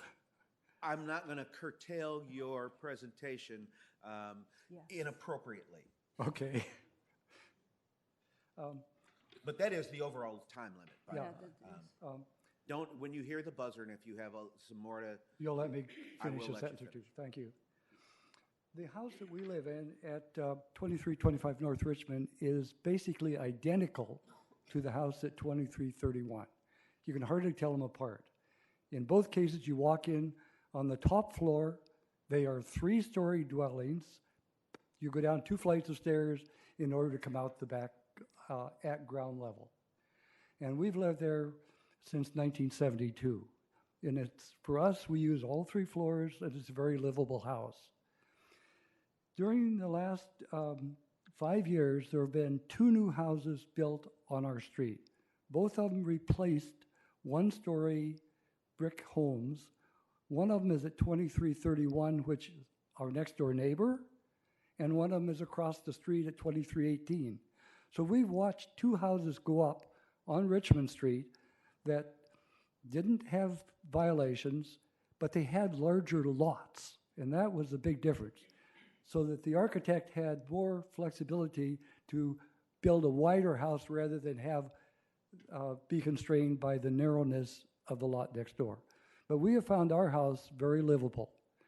I really want to address one major issue, and that deals with the footprint. And I'll lay that out, and then others can build on it as they come up. The proposed footprint for the replacement house is 2,234 square feet. It can't be built any wider because of the narrowness of the lot. It can't go forward any further, but it represents about a 50% increase in the footprint of the existing house. The only way you can do that is to build a larger house by building farther, building it deeper into the lot. And in addition, they will add another floor onto the current top floor of the house. Thank you.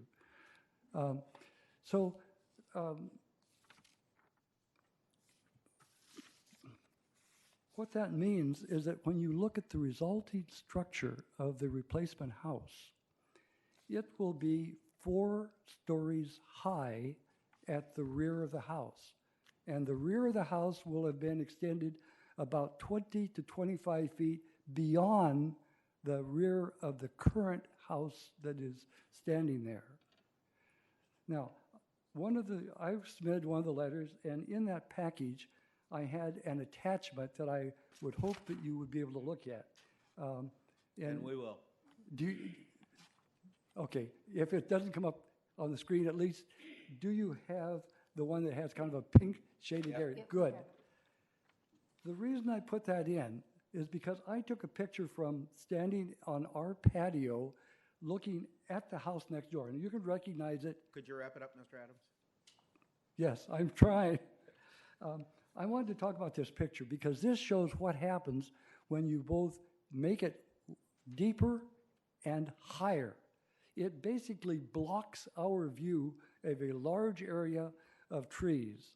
And some others will address some of the problems, but in order to build this back further, they're going to take down trees, large oak and tulip poplar trees that are behind the house. Okay. And if I run out of time, Well, there's a problem here that for us as neighbors, and this is what we really were trying to address when we objected to the just accepting the variance and allowing a house to be built that gives us that much visible, impairs our vision of the area that much.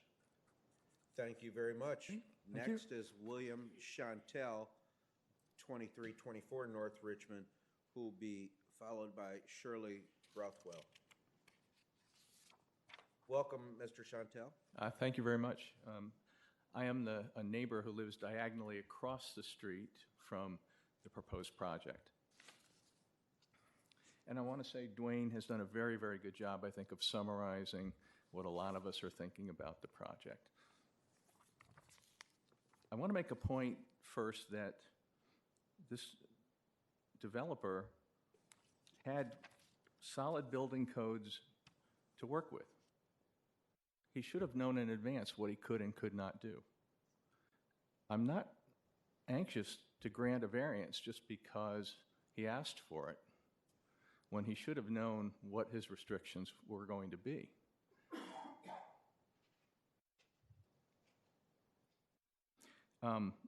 As a point of fact, there was a house built several years ago that has a similar drop-off problem with their grade. They didn't seem to need any variances in order to build a sizable house there.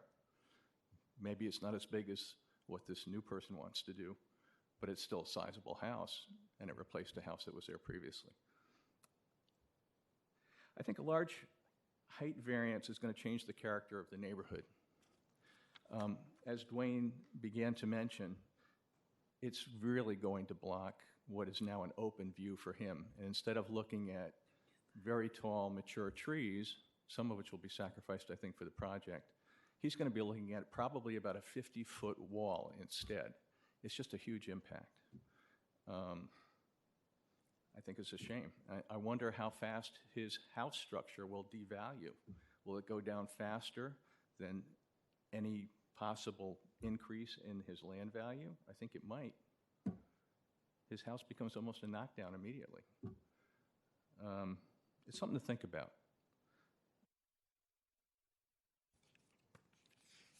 Someone else is going to talk more about the erosion problem, but I think we're going to see some erosion problems that are significant as you remove some of these mature trees to make way for the project. Thank you very much. Next, Ms. Shirley Brothwell, 4100 25th Street North. Welcome. Good evening, members. Thanks for sticking with this very impressive job you've done tonight. I have a PowerPoint presentation that has a video embedded in it. Good. For your view. You have my letter and my concerns, I think, in your supplemental materials. But I wanted to give you a sense of what we're talking about when we're talking about the runoff in this area.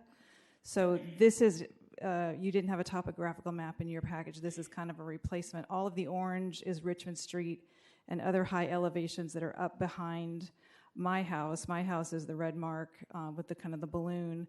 The red line is a stormwater easement that is completely overrun now by the kind of rains that we're having. Overrunning of that drain is not uncommon.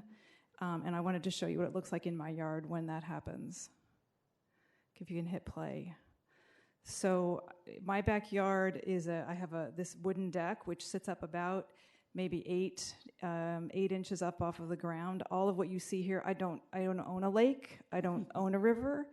You but own a canoe. I should get one. I mean, that might be a good idea. But this is what happens. This is not uncommon in my yard to see stormwater that comes down You're from... on a waterway now. I am, yeah, exactly. Almost Can I name it a run? Maybe have a new run in Arlington? So what happens here... The Brothwell Yeah, run. the Brothwell run. There you go. So I've tried to deal with the runoff by channeling it, and I think I've actually made it worse, which is why I've talked to DES and their stormwater and landscape folks, because my neighbor's going to tell you the erosion that's happening in his property as I've tried to deal with my problem. And I think, I think with the structure of the kind that's being proposed, my concern is that rather than, it's possible that the architect has some way of mitigating this, but it's also possible that that's not going to work, and that this problem that I experienced, that I'm willing to address, that I'm willing to put my money into to try to fix it, is just going to get worse. And so I just wanted you to be able to see that video evidence. This is one day in September last year. It's not uncommon. So thanks for your time. Thank you very much. Thank you for this. I think this may have been the first video that we have received. It's effective. And I'm trying to remember over the past 20 years, number of photographs, but I think number of slideshows, but this might be the first video in the past 20 years. It's effective. And thank you, Mr. Hamela. This becomes a part of our records. And you can return us Good to evening. our... My name is Vic Ferrante. I live with my wife at 4108 25th Street. Our property is directly abutting the proposed property as being considered. Well, hold on. You're Victor...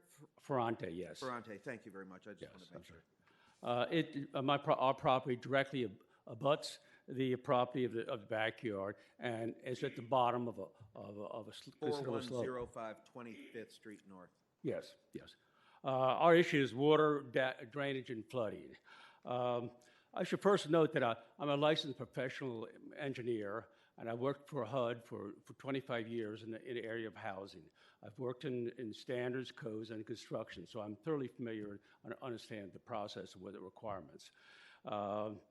What I would like to do is to show you that this will increase the flow, which is already bad. As you can see the situation here, it will increase. That would be one of my objectives. And I'll also show you a relationship where the county's intent, going back historically, it was that this needs to be managed.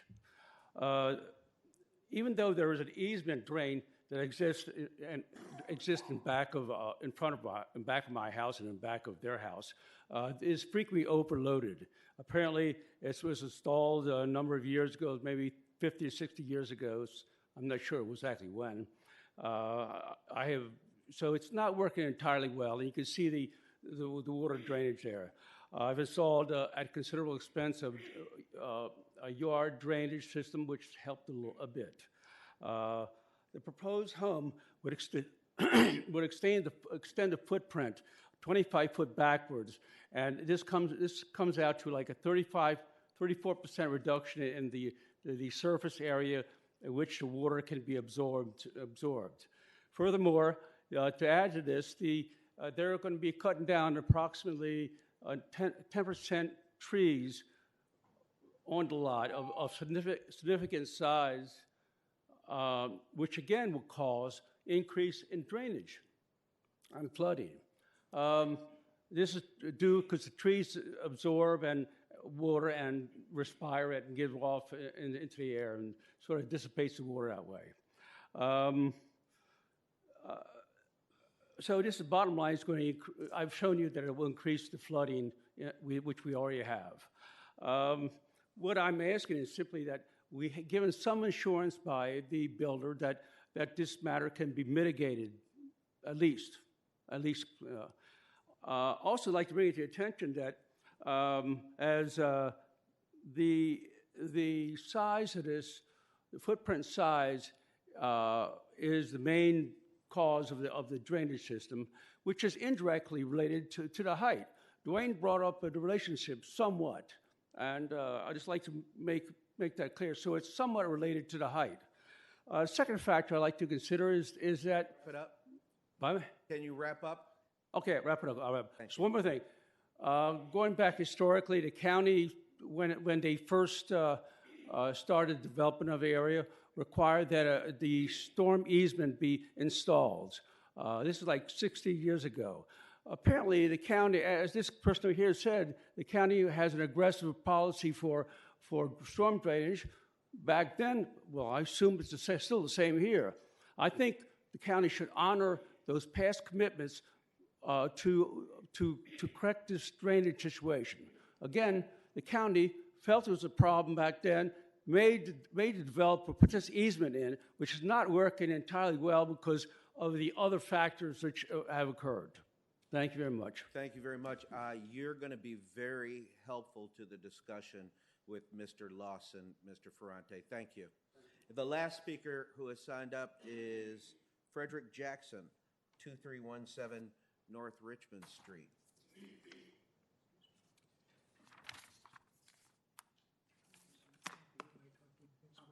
Welcome. Welcome to you. Thank you.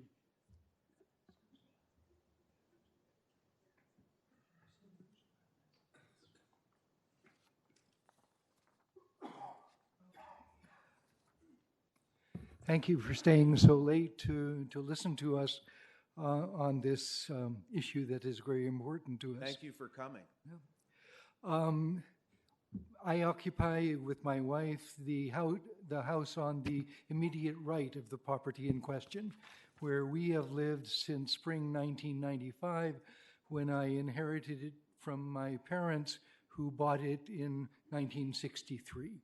So I'm aware of what's happened to the house over more than 50 years. We've already heard that the 2300 block of North Richmond Street is a dead-end street, and it's located on top of a small hill. All the houses on the left side of the street are situated at the top of a steep slope that runs down through thick woods characterized by numerous large old oak, poplar, maple, and other trees.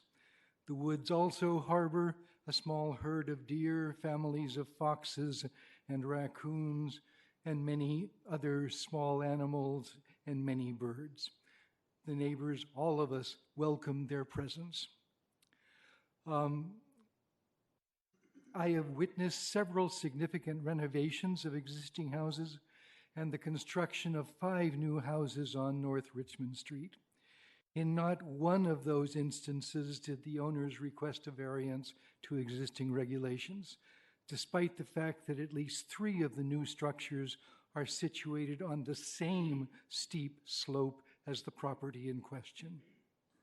Critically, there has been no instance where builders have cut so deeply into the woods as is now proposed for 2321 North Richmond Street. The wording of the request makes the proposed variance to increase the average main building height by 7.15 feet, or 20%, seem relatively insignificant. But the reality is that the plan would locate a gigantic structure deep into the middle of our neighborhood woods. This is because of the steep slope of the hill and also the nature of the proposed variance in average height, which has been designed to enable the owner to build almost 2 times as deeply into the property as the existing house. The rear of the proposed house, below the roof, not counting the roof, would rise more than 50 feet from the ground and would loom over my house on the right and the Adamses' house at 2325 on the left, and also the backyards of the homes at the bottom of the hill. The bottom 20 feet of the structure would be unoccupied concrete foundation. To create this building, between 8 to 10 very large trees will need to be removed from the backyard, creating a large gap in the woods, and I very much fear damaging the root structures of the trees that I have conserved carefully in my own yard and adversely affecting drainage and erosion of the soil down the hills. The request for variance for this property should be denied because it would be a substantial detriment to the adjacent properties and to the North Richmond Street community as a whole. And the owners should be instructed to build to conform with the existing regulations as everyone else has done. Thank you. Thank you. Any questions of the last speaker? Thank you, Mr. Jackson. That's concluded the input from neighbors.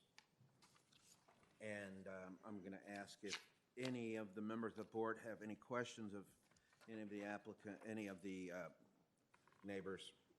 And as we said at the outset, and as Mr. Lawson acknowledged, you all having not individually had an opportunity to talk with the applicant or the applicant's representatives about your concerns until tonight, the applicant's representative has said he's willing to entertain a deferral for until the February meeting of the Board of Zoning Appeals, so that during the interval you all can talk directly about these concerns and have them and have his reaction on behalf of his client. So if there are no further questions. Mr. Chairman. Mr. Owen. I have a question of staff. Go ahead. Am I correct to understand that the main building footprint coverage proposed is 0.1% less than the maximum allowable?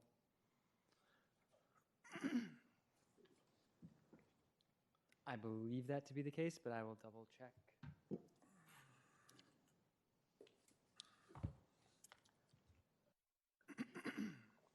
I presume you're asking that question so that Mr. Lawson will be aware of. And while you're looking it up, I have a similar question about How the close he is to the total line lot already. coverage.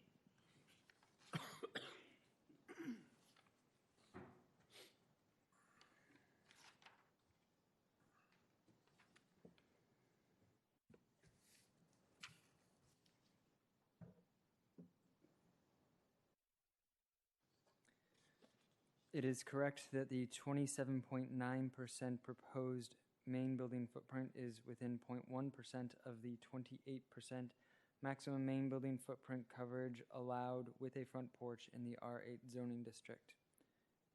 And that the total lot coverage of 34.6% is 0.4% less than the 35% base lot coverage allowed for a dwelling without a front porch in the R8 zoning district, and 3.4% lower than the 38% that would be allowed for a dwelling with a qualifying front porch in the R8 zoning district. Thank you. If other people have questions.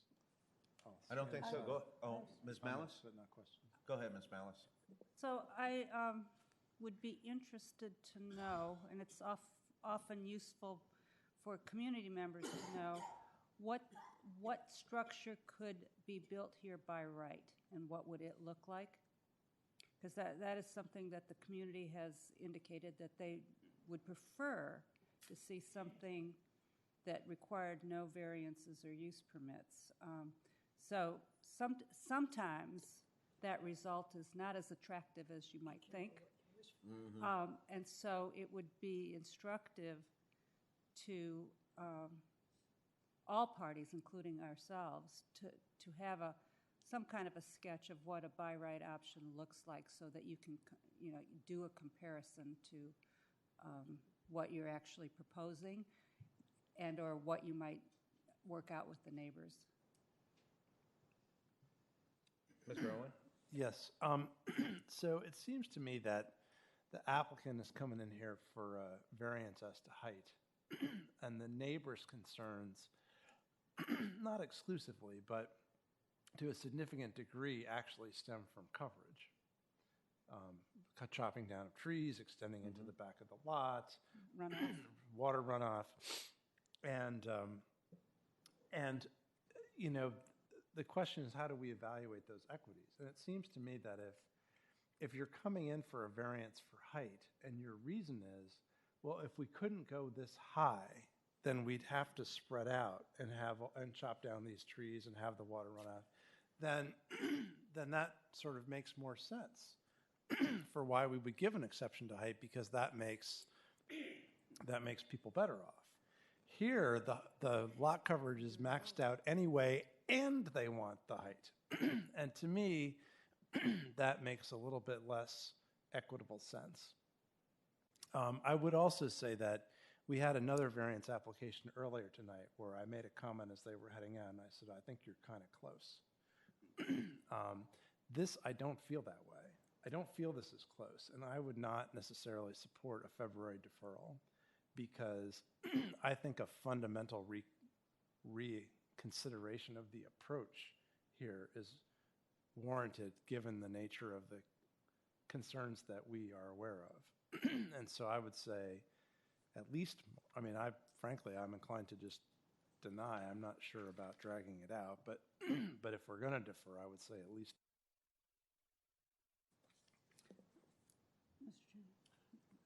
Ms. Malice. Mr. Owen's comments are quite correct.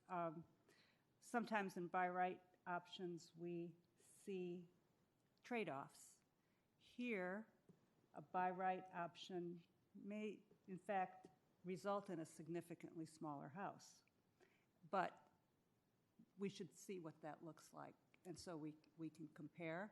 And so then the applicant can make his case as to why we should consider something different.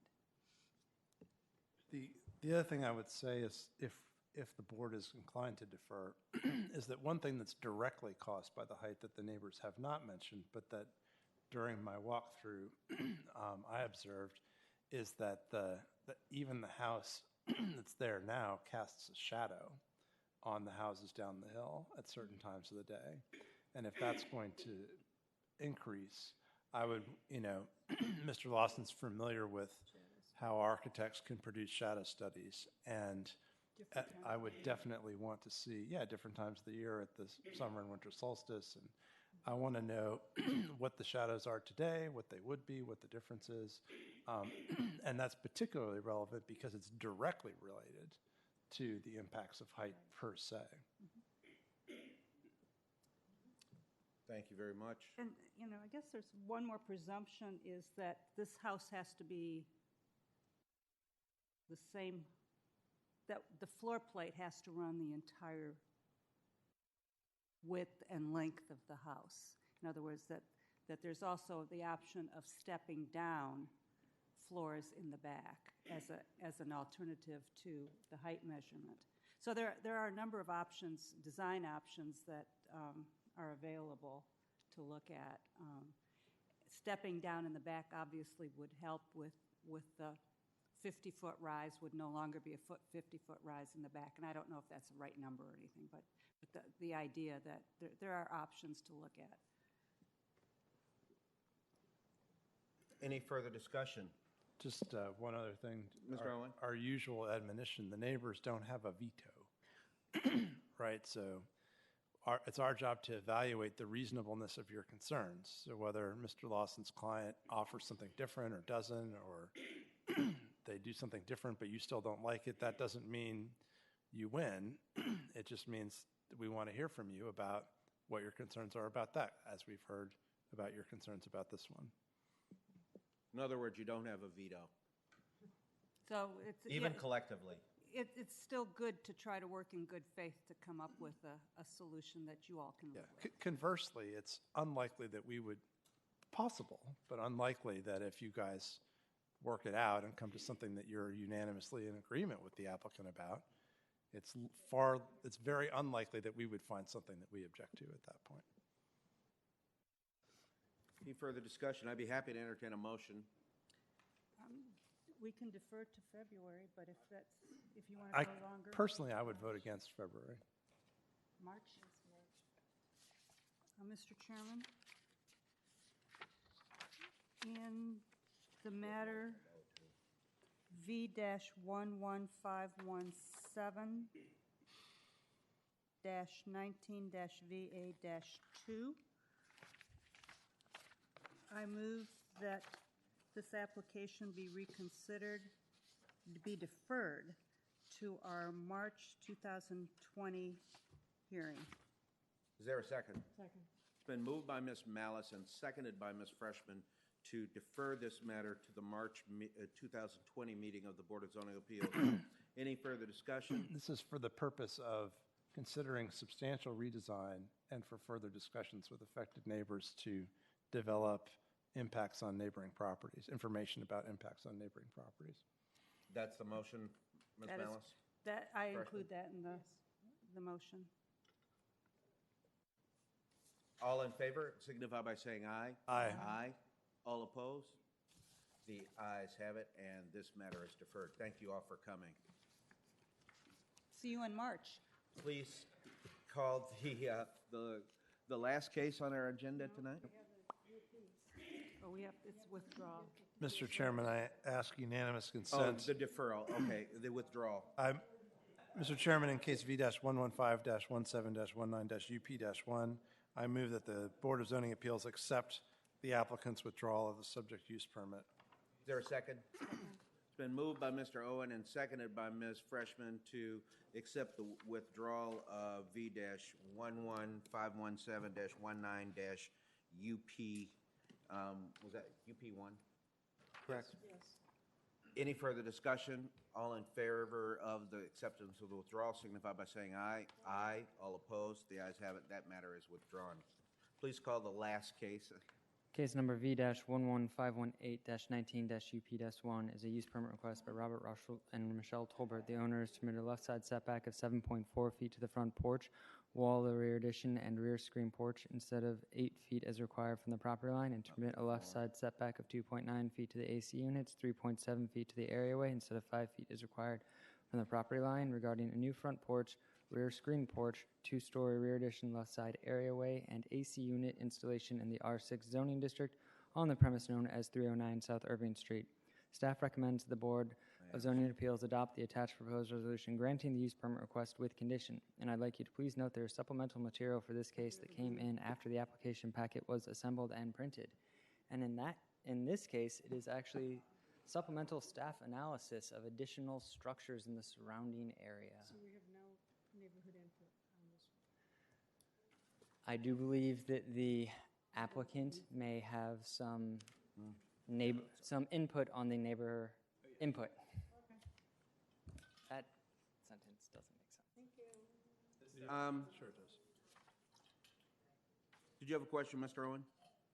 Not at this time. Okay. I have any other questions of staff? I have a speaker slip. First, Robert Rosholt or Michelle Tolbert?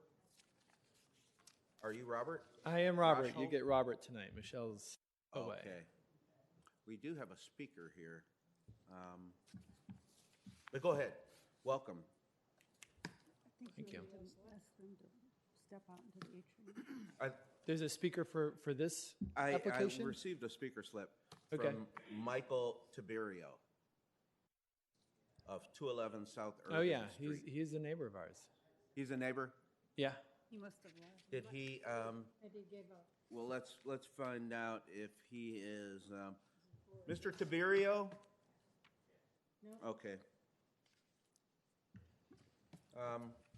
Maybe he has left. He did sign up to speak in opposition. So we'll flesh that out. Okay. You can see, just for if you're curious, you can see his house is, move your mouse to the left. To the left. Sorry, you're going to the. He's 211. Sorry, my left. He's 211. He's 211, so you can see he has a double-car garage. It has all white doors. Keep going a little bit more. There you go. That's it. That's his home. Yeah, that's correct. That's still closer than the comparison property. Well, I mean, he's on the same block. he showed enough gumption to come. I'm very curious about what his concerns are. Yeah, me too. We have a block party every year. What is that? We have a block party every year. Is he a? Oh yeah, he goes to the block party, of course. He does. Oh yeah. Oh. Huh. Well, interesting. He doesn't. I don't know. He has a problem with this. We don't know what it is, but he said he's Neither do I. signing up to speak in opposition.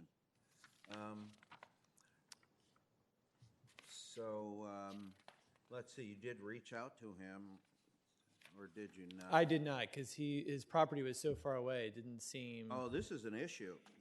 We've not received as of today, as I guess we're going to receive them now, feedback from adjacent neighbors. So we spoke to all the adjacent neighbors. We showed them plans, and I've got copies of their signed petition. Good. Let's get those in to us right now so we can peruse them real quickly. So we can get out of here on the same day that we started. All right, let's try. Try not to have these What time meetings is it? become two-day meetings. It has happened on occasion. Oh boy. Okay. How many copies did you make? I made 10. I just wanted to make sure I didn't have any short. You're going to bill your client, of course. I'll bill myself. Okay. Bill your wife. There you go. Got Right. a lot of extras there. He's made 10 copies. He made many extra. Okay. Wow, okay. Let's just see here what we have here. We, the undersigned, have no concerns regarding the proposed renovation use permit request described below and depicted in the attached renderings. Okay.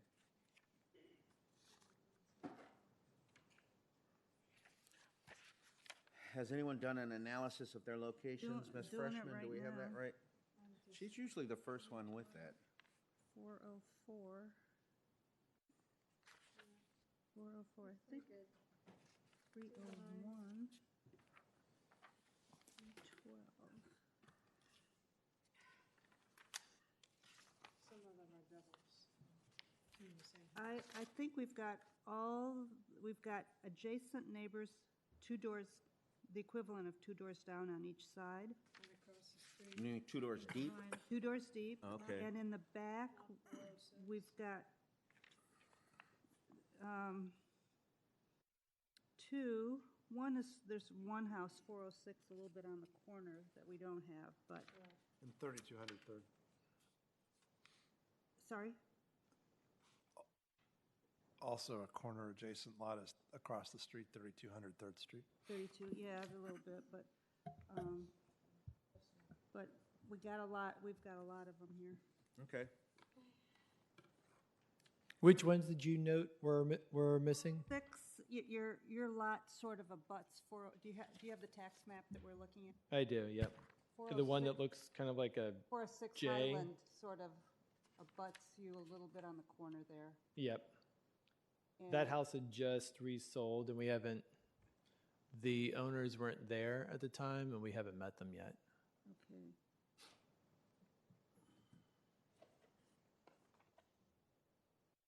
All right, and this is the package that you presented? That's correct. Okay.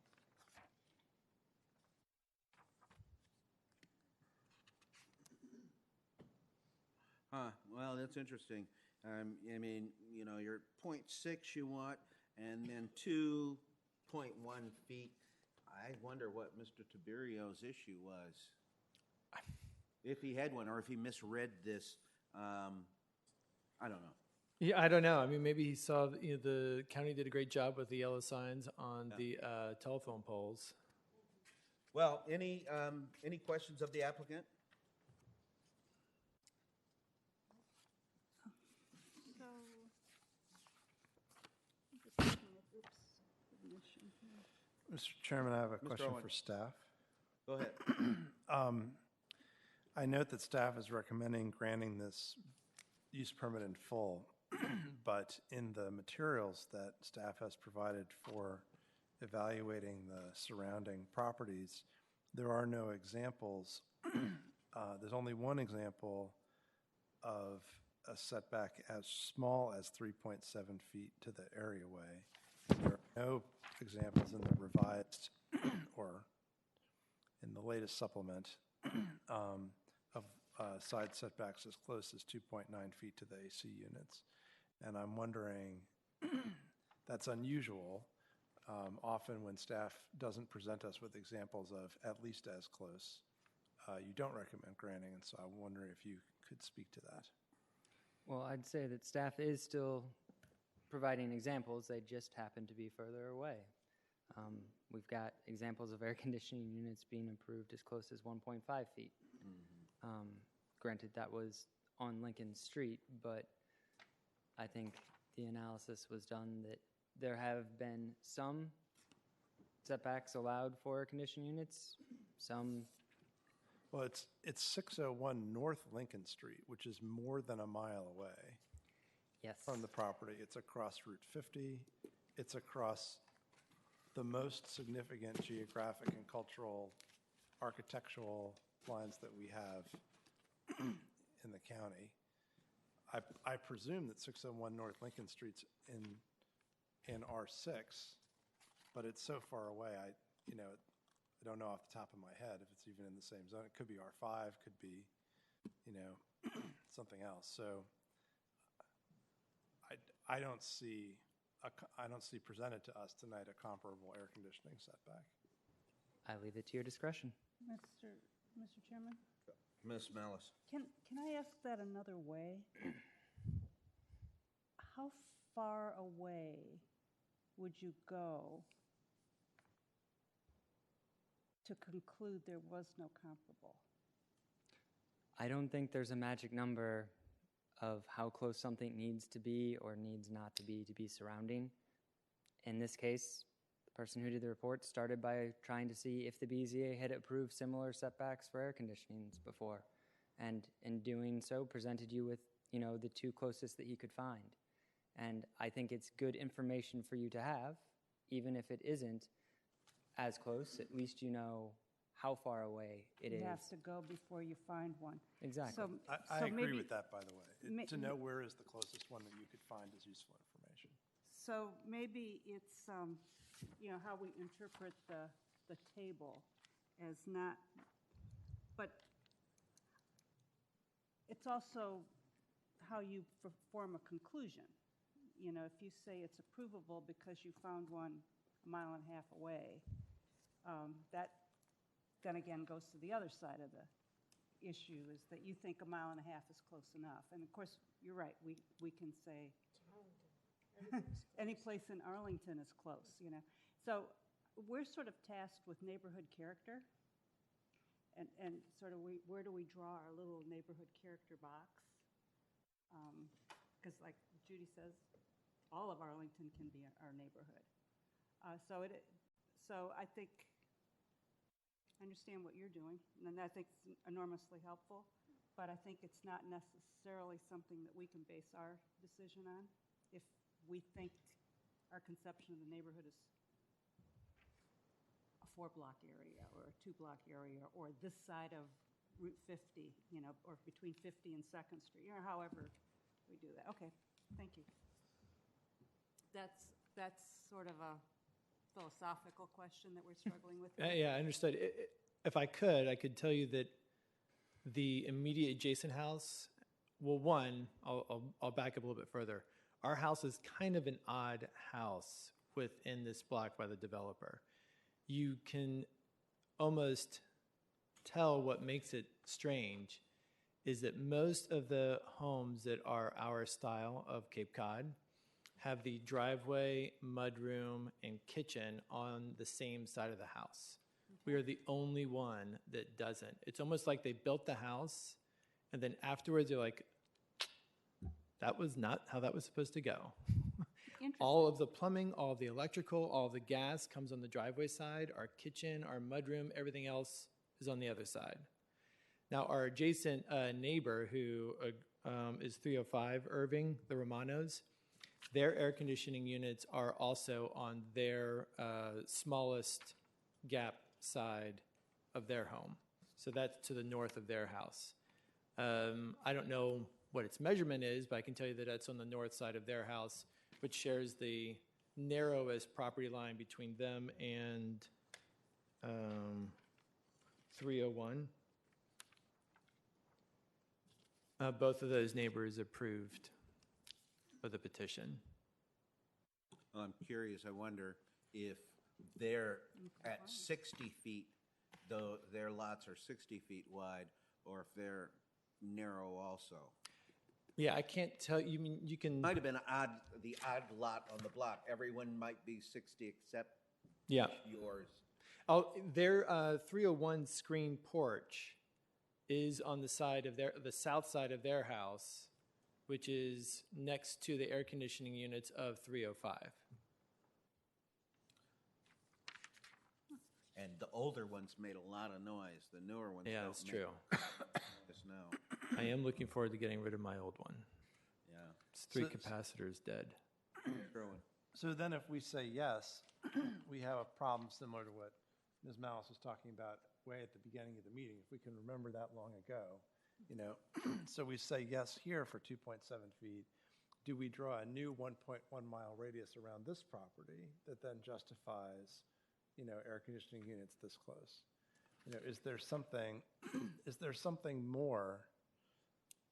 Is there something about the character of this neighborhood or or the property surrounding this parcel, besides the fact that I'm 1.1 miles away, we found another air conditioner as close, that makes this acceptable as being closer than anything else within that mile radius? And I don't have information before me tonight that tells me what that would be. I don't know the width of these other locations. You know, I don't know whether they're 60 or 59 or what. So I kind of, and what Mr. Lawson said earlier about, or one speaker said about being the first. You know, you really can't, and I know I've struggled with this for He years. said nobody can ever be the first. Yeah, there has to be a first. There has to be a first. Or else you don't move forward. But there also has to be a reason, and see what. Well, it's a substandard size lot in terms of width. Okay. There are reasons, you know. One other point about where the air conditioning units are, which goes to the odd placement of our house on the lot and how it's set up, is there's the driveway between us and 305. So our air conditioning units might be whatever they are to the property line. They're almost 20 feet before their building, before their structure. Because you have to get across our property line, then across their driveway, and then they have about 3 feet before their actual building, their house. Do I recall that there's some kind of exception, there's some kind of rule, Mr. Rissy, about how screening affects the allowable distance for an air conditioning unit? 5 feet, but you can, or 8 feet, but you screen at 5 feet. So this is screened and still it's too close even after, I see. Yeah, that's why we're here. If it was at 5 feet and screened, we wouldn't be here. So this is undersized as to width, but oversized as to area. Right. And so another question, without looking at the plans, is why not just in back? Yeah, we've had that a number of times. It becomes a plumbing issue really for the applicant, rerouting pipes.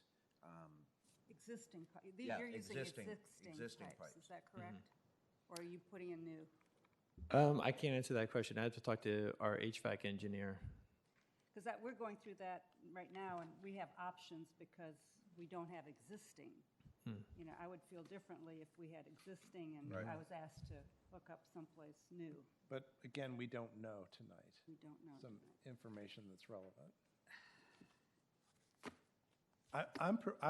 I think we've heard enough to know to justify the acceptance of the left side setback of 7.4 feet to the front porch, while the rear addition and rear screen porch instead of 8 feet is required from the property line. What I don't think we've developed is a justification for approving a left side setback of 2.9 feet to the AC units and 3.7 feet to the areaway instead of 5 feet as required.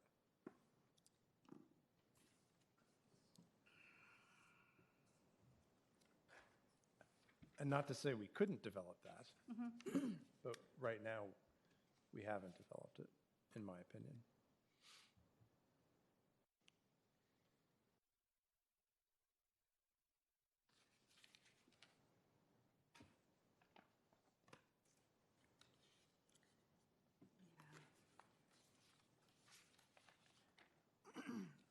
Mr. Rochold, can you tell us anything more about how critical the 2.7 feet to your air conditioning unit is versus what alternatives you may have?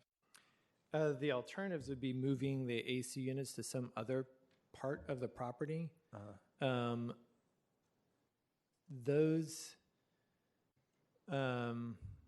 areas will either sit maybe on the rear portion of the driveway to the garage, and I don't want to eliminate that garage as a garage building. This location has a couple different benefits. One, it is probably the most secluded part of our property. It is the most remote that anyone could get to, so there's no possibility of kids playing with it, no possibility of animals getting to it.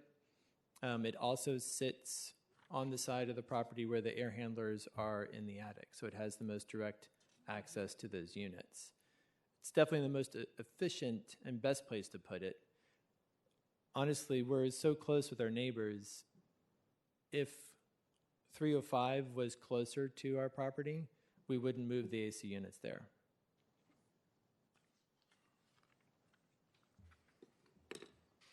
And while we haven't spec'd the AC units, noise is going to be a huge factor in our selection.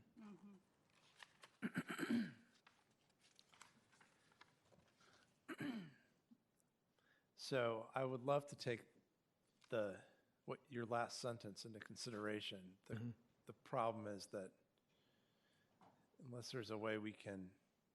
It's easy to make overtures, and I'm sure lots of people stand here and give you guys great... Well, sometimes we can put that into condition language, right? But it's not immediately clear to me how we would do that.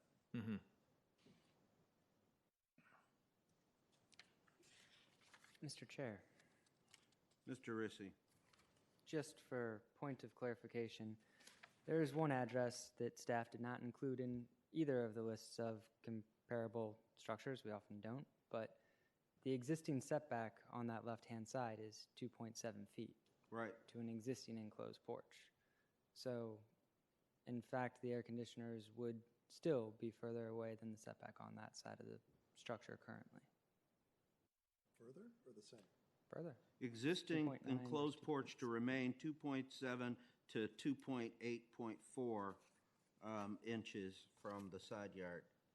So it's within, I mean, it's parallel to it. It's at that. Well, the air conditioners would be 2.9. The current setback is 2.7. All right. So it's 0.2 foot difference. Yeah, and that's our architectural guess. I mean, the units may be smaller. A little more than an inch.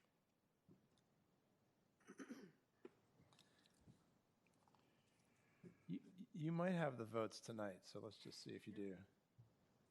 Mr. Melnick, where are you? Yes, where are we? I don't have a problem with it. Me neither.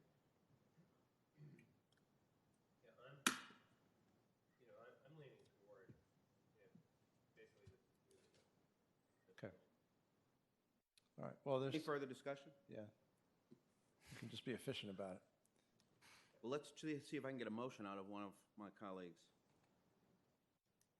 Anyone willing to emote? Mr. Melnick. I'll go for the gusto here.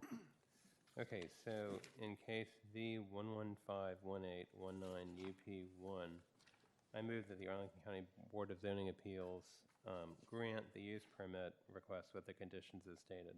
Is there a second? Second. Thank you. Moved by Mr. Melnick, seconded by Ms. Freshman to grant the subject use permit as advertised. Any further discussion? So could the movers just clarify the rationale for making this decision, just for the record? No, just because I agree with the staff's assessment. I'm fine. I'm just fine with it. Since it sort of sets a precedent for the neighborhood, I was thinking we ought to say something. Because it's in line with the existing. It's not just being stuck there 2.9 feet just because we want it closer than Okay. Yeah, You got an existing You've got porch. an existing structure, you're splitting it up right next to the existing. yeah. I mean, there were lots of valid reasons why the air conditioning units were It's not there. arbitrary. Yeah, it's Mr. not. Chairman? Any more discussion, Mr. Owen? Yeah, I would ask unanimous consent to add an additional whereas clause. Whereas the existing left side setback is 2.7 feet on the property. Any problem with that, Mr. Melnick? Can you repeat it, please? Whereas the existing left side setback on the property is 2.7 feet as an Okay. additional whereas clause. Okay. I mean, It's not having a arbitrary. rationale It's not is Yeah, that. arbitrary. In addition I'm to fine what the with staff that. report says. what's our Yeah, rationale. I'm fine with that. Yeah. You're okay with that, Ms. Freshman? You betcha. By unanimous consent, that You betcha. additional whereas is going to be included into the resolution. Okay. Hearing no further discussion, all in favor of the motion signify by saying aye. Aye. Aye. All opposed? No. So by a 4-1, you get it. Okay. Thank you very much. And You guys. A lot of sausage making thank going you on all. here. And you had the opportunity to see it all night. That was pretty good. I even It got was? Okay. Are you an attorney? No. Okay. Would you like to be on the board? Yeah, would you like to be on the BZA? I just want to let you know, I got you Ms. Malice's vote, even though I didn't give you mine. So, Well, I appreciate it. Thank you very much. Let's see, everyone's had a chance to review the minutes. They were sent out before. Any additional changes? I move approval of November 13, 2019 minutes. second. Thank you, Ms. Freshman. Is there a second? Thank you, Mr. Owen. Moved by Ms. Freshman, seconded by Mr. Owen to approve the minutes. All in favor signify by saying aye. Aye. Aye. All opposed? The ayes have it. And Merry Christmas and thank Happy you. New Year. The Thank you 10th for Can I Oh, you're welcome. ask one? You're welcome. I'm not taking them home. It's the You have duty to of the go eat chair. them right now. It makes me feel good to do that. Before we adjourn, I- we have this schedule I was in going to front look of at us.